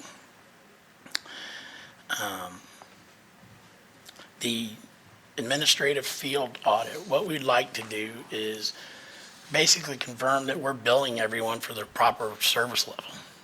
That's not been done in the 17 years I've been here. I think it really needs to be done. And this will actually put a clerk and a driver out in the field. They will check every address along the routes and ensure that they are paying what they should be paying. We have addresses where they have multiple cans, and we've caught people where they've brought cans from other addresses and they're having multiple cans dumped. So we want to confirm that everybody's paying what they should be paying. And we think that'll take about a year to go through all 82,000 homes. So it's a lengthy process, but I think it's well worth it. Garage evening shift. Right now, our mechanics are overworked. We're having a hard time keeping them. We have a high turnover rate for mechanics, and they are hard to replace. What this plan would do is create an evening shift that would be able to work on the trucks and repair any problems that the drivers report when they get in at the end of the day, so they can be ready to go first thing in the morning. That frustrates the drivers when right now we don't have enough mechanics to do that. They have to come in the morning and wait till the mechanics in the morning have time to get out there and repair the trucks. So this would take some of the workload off the day shift and allow them to concentrate on bigger repairs, more in-depth repairs, and allow this evening shift to do the daily repairs and some preventive maintenance to prevent future breakdowns. So this is what the fleet maintenance director and I have discussed, and I support it. It would basically add us 3 mechanics, 1 crew leader, and a parts storekeeper person to dole out the parts that are needed for the repairs. The increased day labor, that's simply because we're having to pay day laborers more to come out and pick up yard trash. If we don't pay more, we can't get them. We're having a hard enough time getting them, even though we're paying more. Truck rental for can maintenance, that's part of the change that we made last year, so that's in there. Increased R&M for vehicles, that's repair and maintenance. Parts are going up. It's all related into the supply chain issues and the steel cost. Even the shipping for parts has gone way up. So, increased disposal costs of the landfill. It's a combination of a couple of things. We're seeing the growth, so we're having more customers that are disposing of waste. But with COVID, we've seen a definite increase in the amount of waste that we're picking up. And that goes for both residential waste, bulk waste in particular. We're seeing a big increase in that as well. So, increase overtime. The route changes we've just implemented are definitely going to help with garbage collection, but we still got the problems with yard trash and bulk waste collection. We are, in fact, it may be there now, the delivery of the prototype truck that we want to use for both yard trash and bulk waste. If that works, we will be looking at changing the way we provide that service. But we got to run that truck through its paces and make sure it'll work the way we hope it will. Excuse me. So those are the biggest items that make up that 9% increase that we're looking at. Thank you. Mr. Stevens. Mr. Rudd, so, to your point, to reconfirm, you're talking about steel cost. I just bought 56 30-yard roll-off, and we were paying about $3,500 per roll-off. This was 6 months ago, and now they're $5,500. That's steel cost. Exactly. So 60, 70, 80% in 6 months and rising. on steel costs. So it's just, it's unbelievable, what we're paying for that. So I can certainly see that. I too am going down your largest items here. So sanitation evening, so what are we currently paying our mechanics now? They start off at the same rate as a driver. We have 3 levels of mechanics. Diesel mechanics? Diesel mechanics, yes. And we have the added complication of CNG, so we cannot hire anyone with CNG experience. We have to train them on CNG. What's CNG? I'm sorry. Compressed natural gas. Compressed natural gas, okay. Right. We have natural gas. Yes, fluid. trucks, yes. Yeah, Oh, yeah. so, the top level, I believe, is around the $22 to $23 range starting. Okay. And with this increase, how many more are we going to be able to hire? You're saying did you say 3? This. You're budgeting 3 additional? Yeah, this would be 3 additional mechanics, 1 additional crew leader mechanic, and a parts storekeeper to distribute the parts on the evening shift. Okay. And then how much of this do we sub out? I mean, I'm assuming we don't do all of it. Do we sub some of the repairs to our? Occasionally, we will send out, if a truck's under warranty, we will send that out, but probably about 90% of the repairs we do in-house. Okay. And how many current mechanics do we have now, 18. approximately? How many? 18. 18, okay. And we're having no trouble keeping those guys? No, we're having trouble keeping them. Because There's a high they are, yeah, I mean, like an experienced diesel mechanic is like a CDL driver. Yes. They're like unicorns. Yes. Good ones. Okay. And is the increase, is that salary increase or just shift increase? You said sanitation, evening shift, so is that adding an additional shift, which I'm No. assuming yes, or is that increasing the salaries of the existing folks there? No, this is to add actual mechanics so that we can take some of the workload off the day shift. That's a big issue with them, is just they're overworked. Quality of life, right. Exactly, Right, if we're paying them, right, say, for example, entry-level pay as opposed to the private sector, and we're working them right. excessive hours, like I said, so, but there's nothing in here for, No, there's no Some- pay increase for the mechanics. No, we think the rates we're okay on for the rates themselves. It's just the amount of workload that they have. okay. Okay, and that's quality, I mean, that goes back to quality of life. And then the 43,000 for the SEO's positions, I'm assuming that's CDL drivers? Yes, that is to. What does that work out to be? That doesn't seem like a lot of money. 43,000 distributed amongst all of our drivers, what does that give them, like A little over. a dollar? A little over $1 an hour. And so, I just saw the memo that we thought we were going above what the city was paying, but then they just came out today with an amount above what we're even projecting to do. And I can say this from, I'm switching gears on various companies, but, so CDL drivers, so the private sector, obviously, we are paying far below the private sector. The private sector companies are offering the additional benefits that once was an enticing benefit, your health insurance, your retirement, your 401ks. Now you've got more private sectors offering those benefits now with the higher pay. So I would, and I'm certainly, I was with Mr. Perkins on needing more information for a water sewer increase. But I mean, I'm all for an increase on this. I field calls on occasion. I know we do the best we can do. My district is, again, sparsely populated out there, and, so I'll get calls, missed trash pickup or debris pickup, whatever the case may be. And I'm constantly telling these folks, I've got about 4 or 5 will be calling back today, that look, we're working at 120% capacity. Our drivers are putting in overtime hours. So I'm giving some, after I'm apologizing for the missed pickup, I'm like, look, we'll get handle it, but just give you a heads up. I don't want to tell them, hey, oh, by the way, we're paying our guys $15 an hour, and they could go work for RL or Gator or FedEx or whatever to make more of that with the benefits. But my concern in the back of my head is, I'm getting a couple calls now.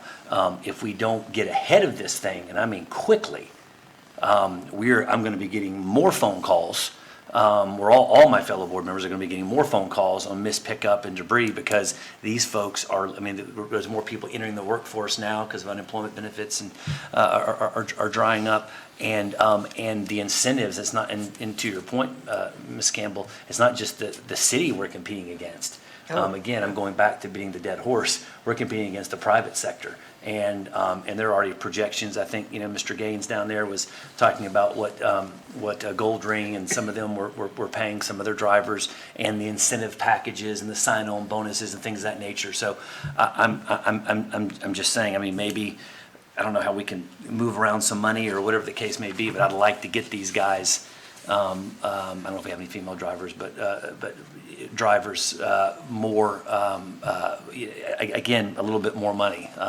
And that's something I could certainly, stand behind, get up on the soapbox and say, look, do you want your trash picked up or not? Because here's the deal. Because if you want to get your butt in one of those trucks and get on the back of that and work for XYZ in July in the heat of the day, feel free. I think everybody out there understands the labor shortage. Every employer understands it. Every consumer walking into a restaurant, having to wait 10 minutes to be seated when you see 6 to 8 damn tables out there with nobody sitting at, and you're wondering why you can't be seated because it's lack of staff. So I think that translates.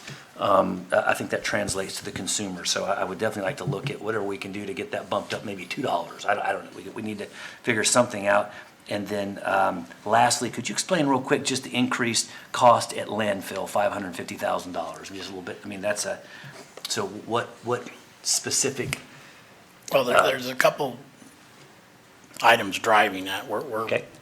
We are servicing more homes, and those homes are, generating more waste. This Right. has been a trend since COVID Sure. started, and so this is to offset that. The other thing I mentioned earlier was the amount of bulk waste we're picking up is increasing dramatically. So those two issues are driving us, and this is strictly a pass-through to the county landfill. We have to pay that rate, so. That's what I'm trying to figure out, because I'm thinking like our sanitation rates should pay for that, right? I mean, we're charging that monthly service fee for it to pick up the trash and so forth. Right, but when But that it's just not enough to cover. Right, when that service fee is based on the customer generating 1.2 tons of waste per year, and they are now generating 1.5 tons per year of waste, you multiply that out over 82,000 homes, there's an increased cost in that disposal. And there's no way for us, unlike water, there's no way for us to pick up that trash can and go, okay, Mr. Smith,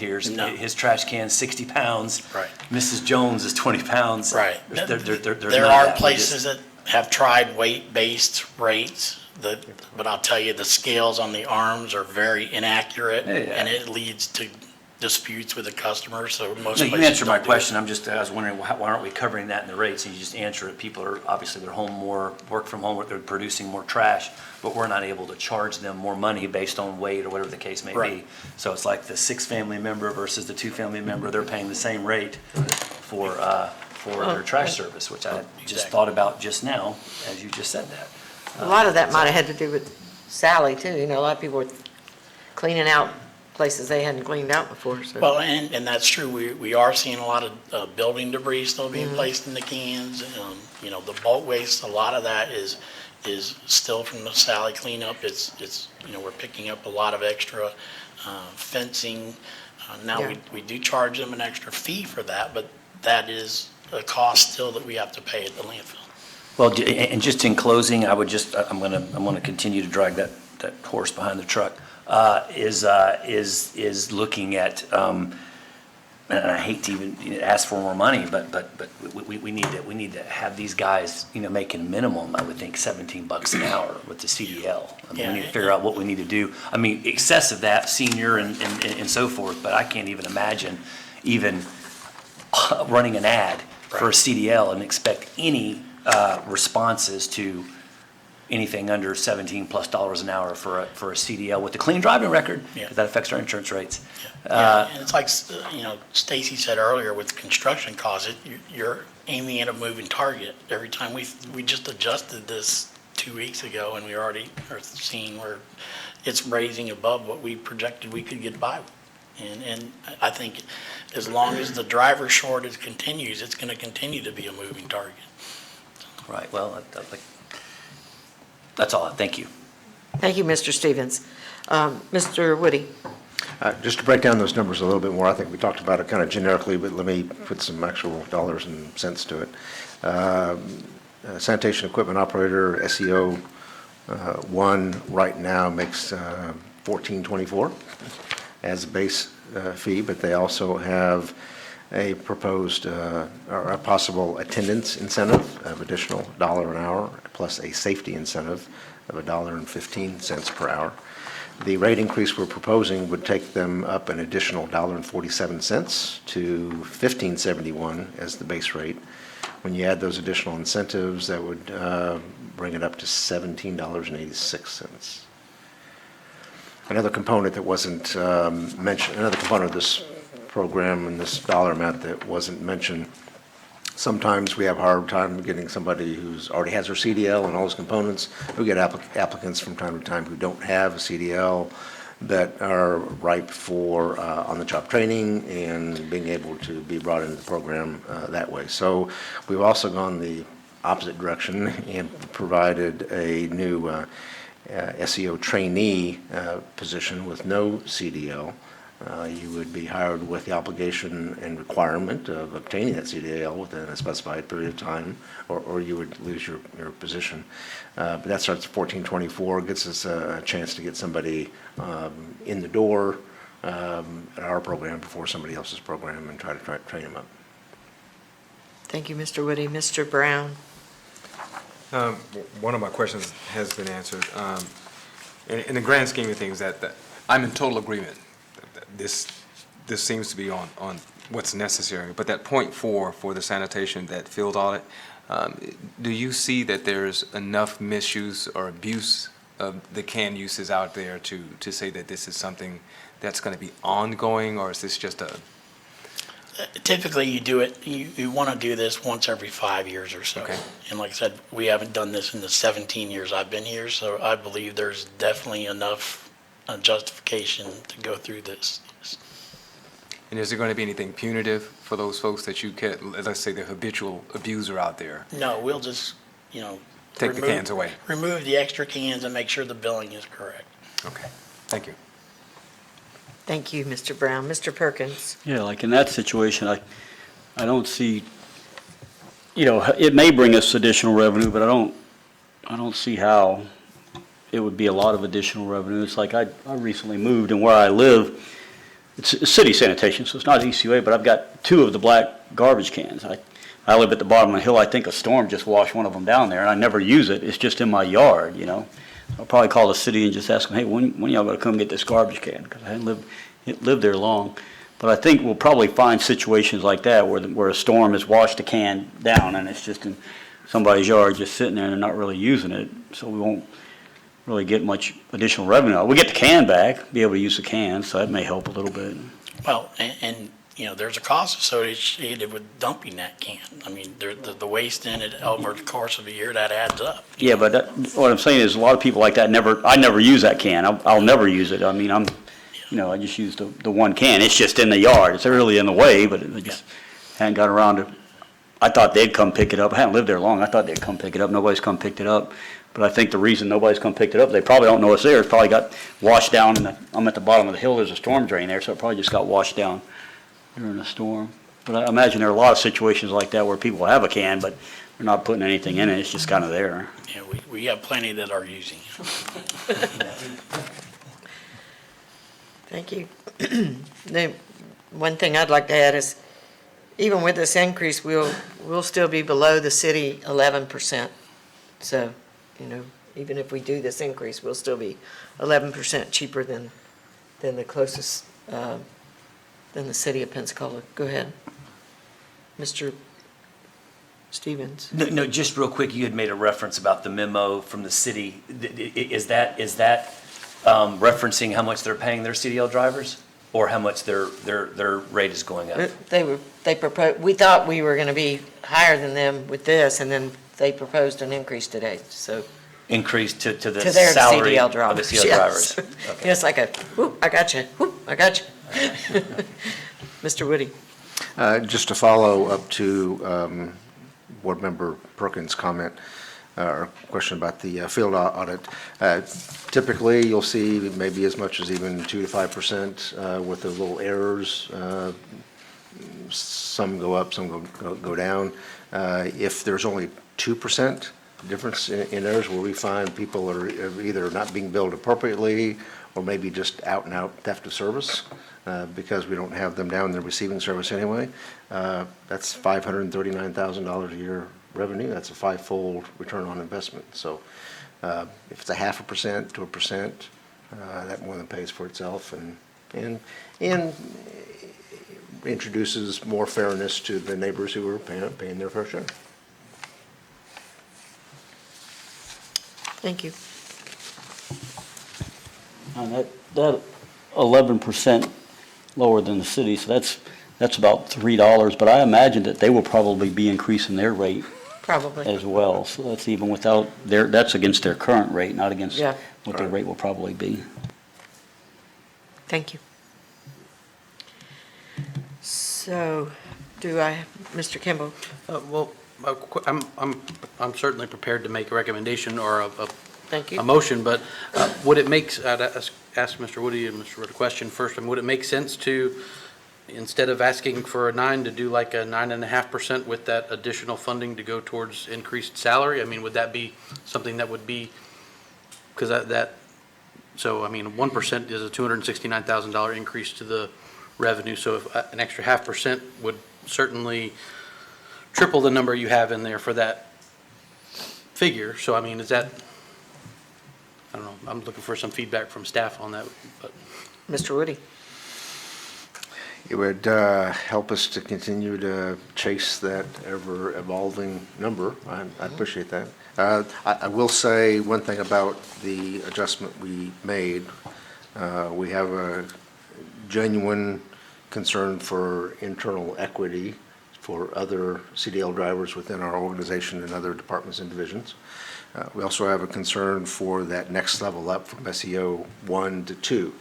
The increment that we made an increase this time did increase the SEO, the entry level 1 position, but did not bump the 2 level. It just closed the gap. We want to be sure that we don't create some compression problems as well.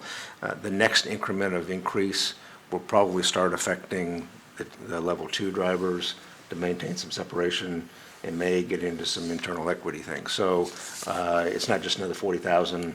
To your point, though, the extra 120 or something that would generate would probably help us get to the next level and address compression and internal equity issues. Thank you. Mr. Williams? Yeah, thank you, Madam Chair. Quick question about the lifeline rate. What is that?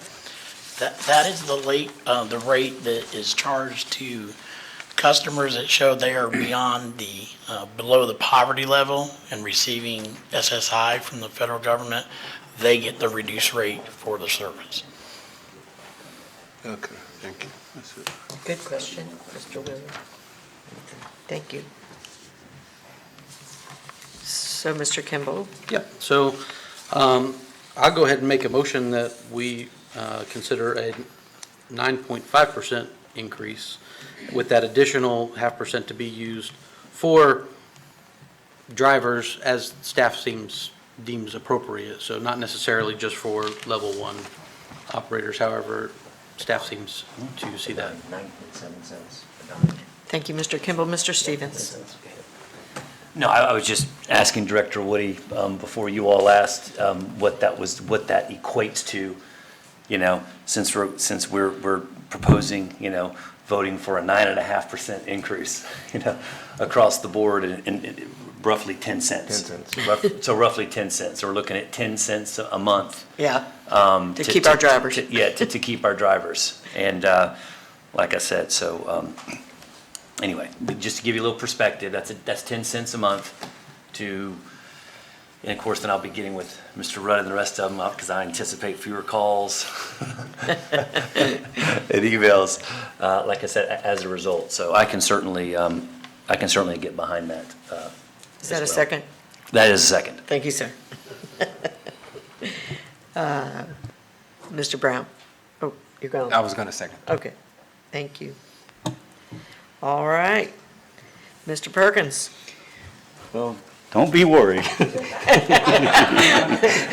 But the one question I did have is when I was reading some of our operational budget information earlier, and we were talking about, CDL and the high demand for CDL drivers right now, we were also talking about internal equity, and I just want to make sure that we're not talking, so we've got a high demand position, and there's a lot of stress, and we're trying to meet the market, but we're not talking about increasing the same amount for people who are in less of a demand, customer service representatives or areas that may be easier to fill, right? Madam Chair. can I answer that? Clerical and stuff Yes, like Mr. that. Woody. I'm Yeah, asking. what I'm, Yeah. that's an insightful question, because internal equity, broadly speaking, is comparison of different positions across the organization that are in the same pay classification.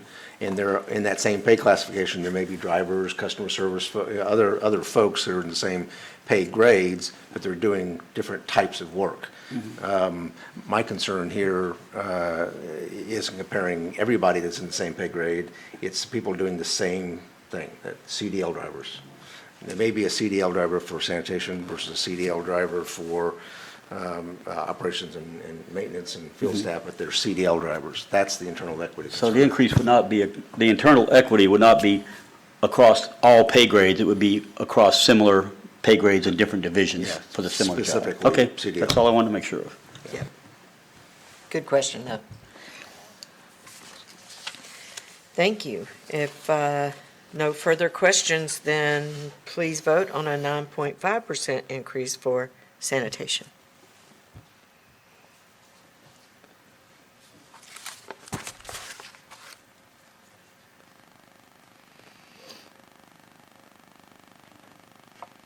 And if this passes, Mr. Rudd, you can go tell your truck drivers how much we love them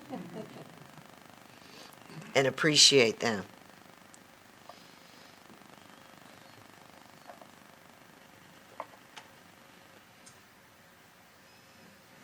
If it doesn't pass, you can tell them conversely. Make sure your green and/or red light are on. Ms. Marcus? Oh, come on. That's okay. This is 8-2. I'm looking. There we go. And Ms. Benson. I want you to know that I love the drivers just as much as everybody else.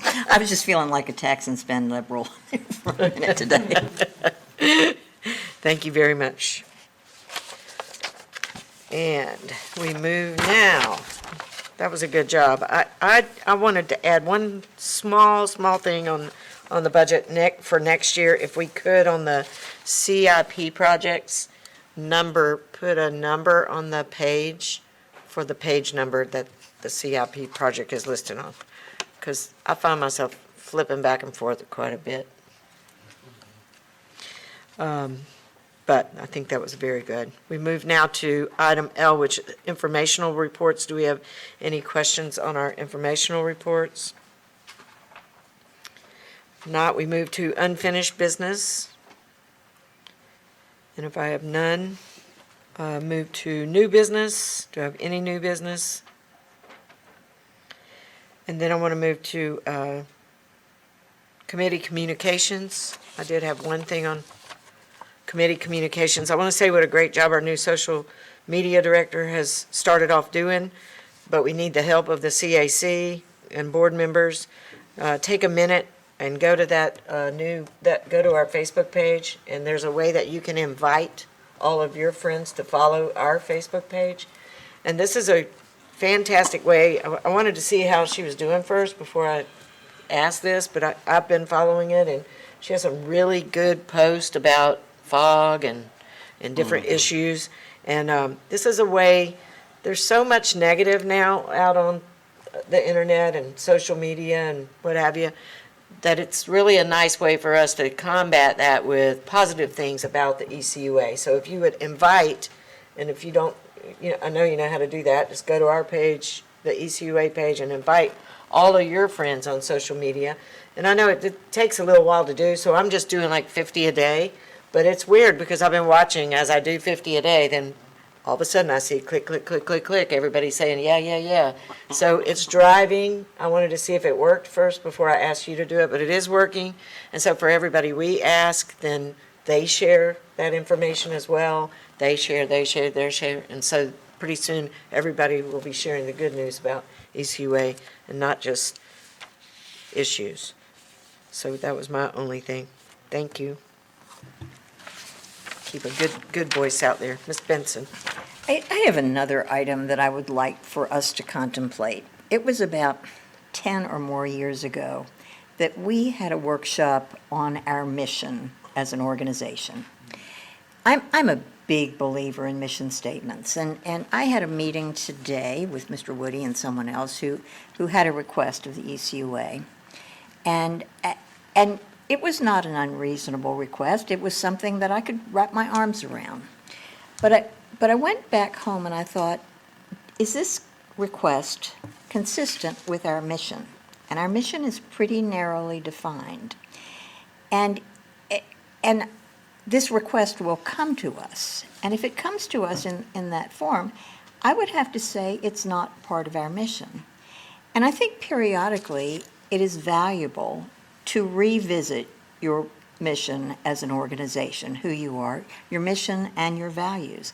And I think that what that mission is important to what we're doing today and to other things that we might do. And so I would just like everybody to kind of think of who we are as an organization, where we're going, and what our core values are.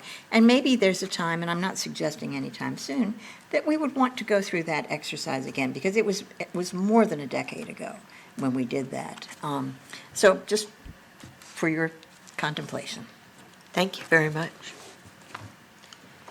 So I don't see any pink slips, and I don't see anybody I don't know in the audience. So, Mr. Perkins? Well, just on board communication, I noticed that 2 of our members voted against the sanitation rate increase, and I'll just say that I am not tied to that. If there's, good logic or reason, and I might be swayed on that, but I will be looking forward to the board meeting, and I'm open to hearing the wisdom of my fellow board members. I'm always open to my fellow board members. So I want to thank everyone very much, and we are May I adjourned. add one? Oh, I'm sorry, Mr. Woody. I shared some information with the board, but not with CSC yet. We've been working on upgrades to this facility. You've seen the additional monitors, both at your desk as well as on the walls. My thanks to the IT department, who staff has worked on that, John Donna and his staff. Another component, or the next phase or component of that, let me first say, besides what you see visibly out here, the contents of that very small room back in the corner have been upgraded from analog to digital. So we finally moved into what we should have probably done 15 years ago, but it's a nice transition. The next increment beyond that we've been working on in the background is some software called PrimeGov. There's benefits for both city staff in preparation of our agendas for both CAC and board, and there's also advantages for you as members as well. And even better yet, advantages for the general public. The agenda process will be a lot more automated and allow us to put things together more simply for staff's benefit. What will be sent to you electronically, and you'll be able to access through your web, email, and website, is electronic version of the agenda where you can annotate that information, ask questions, and there's a lot of interactivity associated with the agenda that you haven't had before. And then for the general public, when they go and take a look at past videos, they can call up an agenda, click on an item, and it'll take them directly to that point on the agenda, in the video, I should say, without having to scroll through 45 minutes of viewing. Because it's new software and because it'll also affect how we see our screens and how we do our voting, we need to do a little bit of training on that. So at your next meeting on the 13th, there will be pardon me? 20th. I'm sorry, on the 20th. Thank you, ladies. There'll be some training on that. We're going to allocate about 45 minutes, maybe a half hour, but we're going to budget about 45 minutes to go through the process of learning this new software. For the most part, it's going to be voting issues. The others will kind of be a little OJT. You'll learn as you get familiar with it. But I wanted to be sure and mention that. Thank you. And I did just get a text from Ms. Schneier that she took her mother to the hospital and they did admit her, so please keep her mother in your prayers. Thank you. And nothing further, we are adjourned.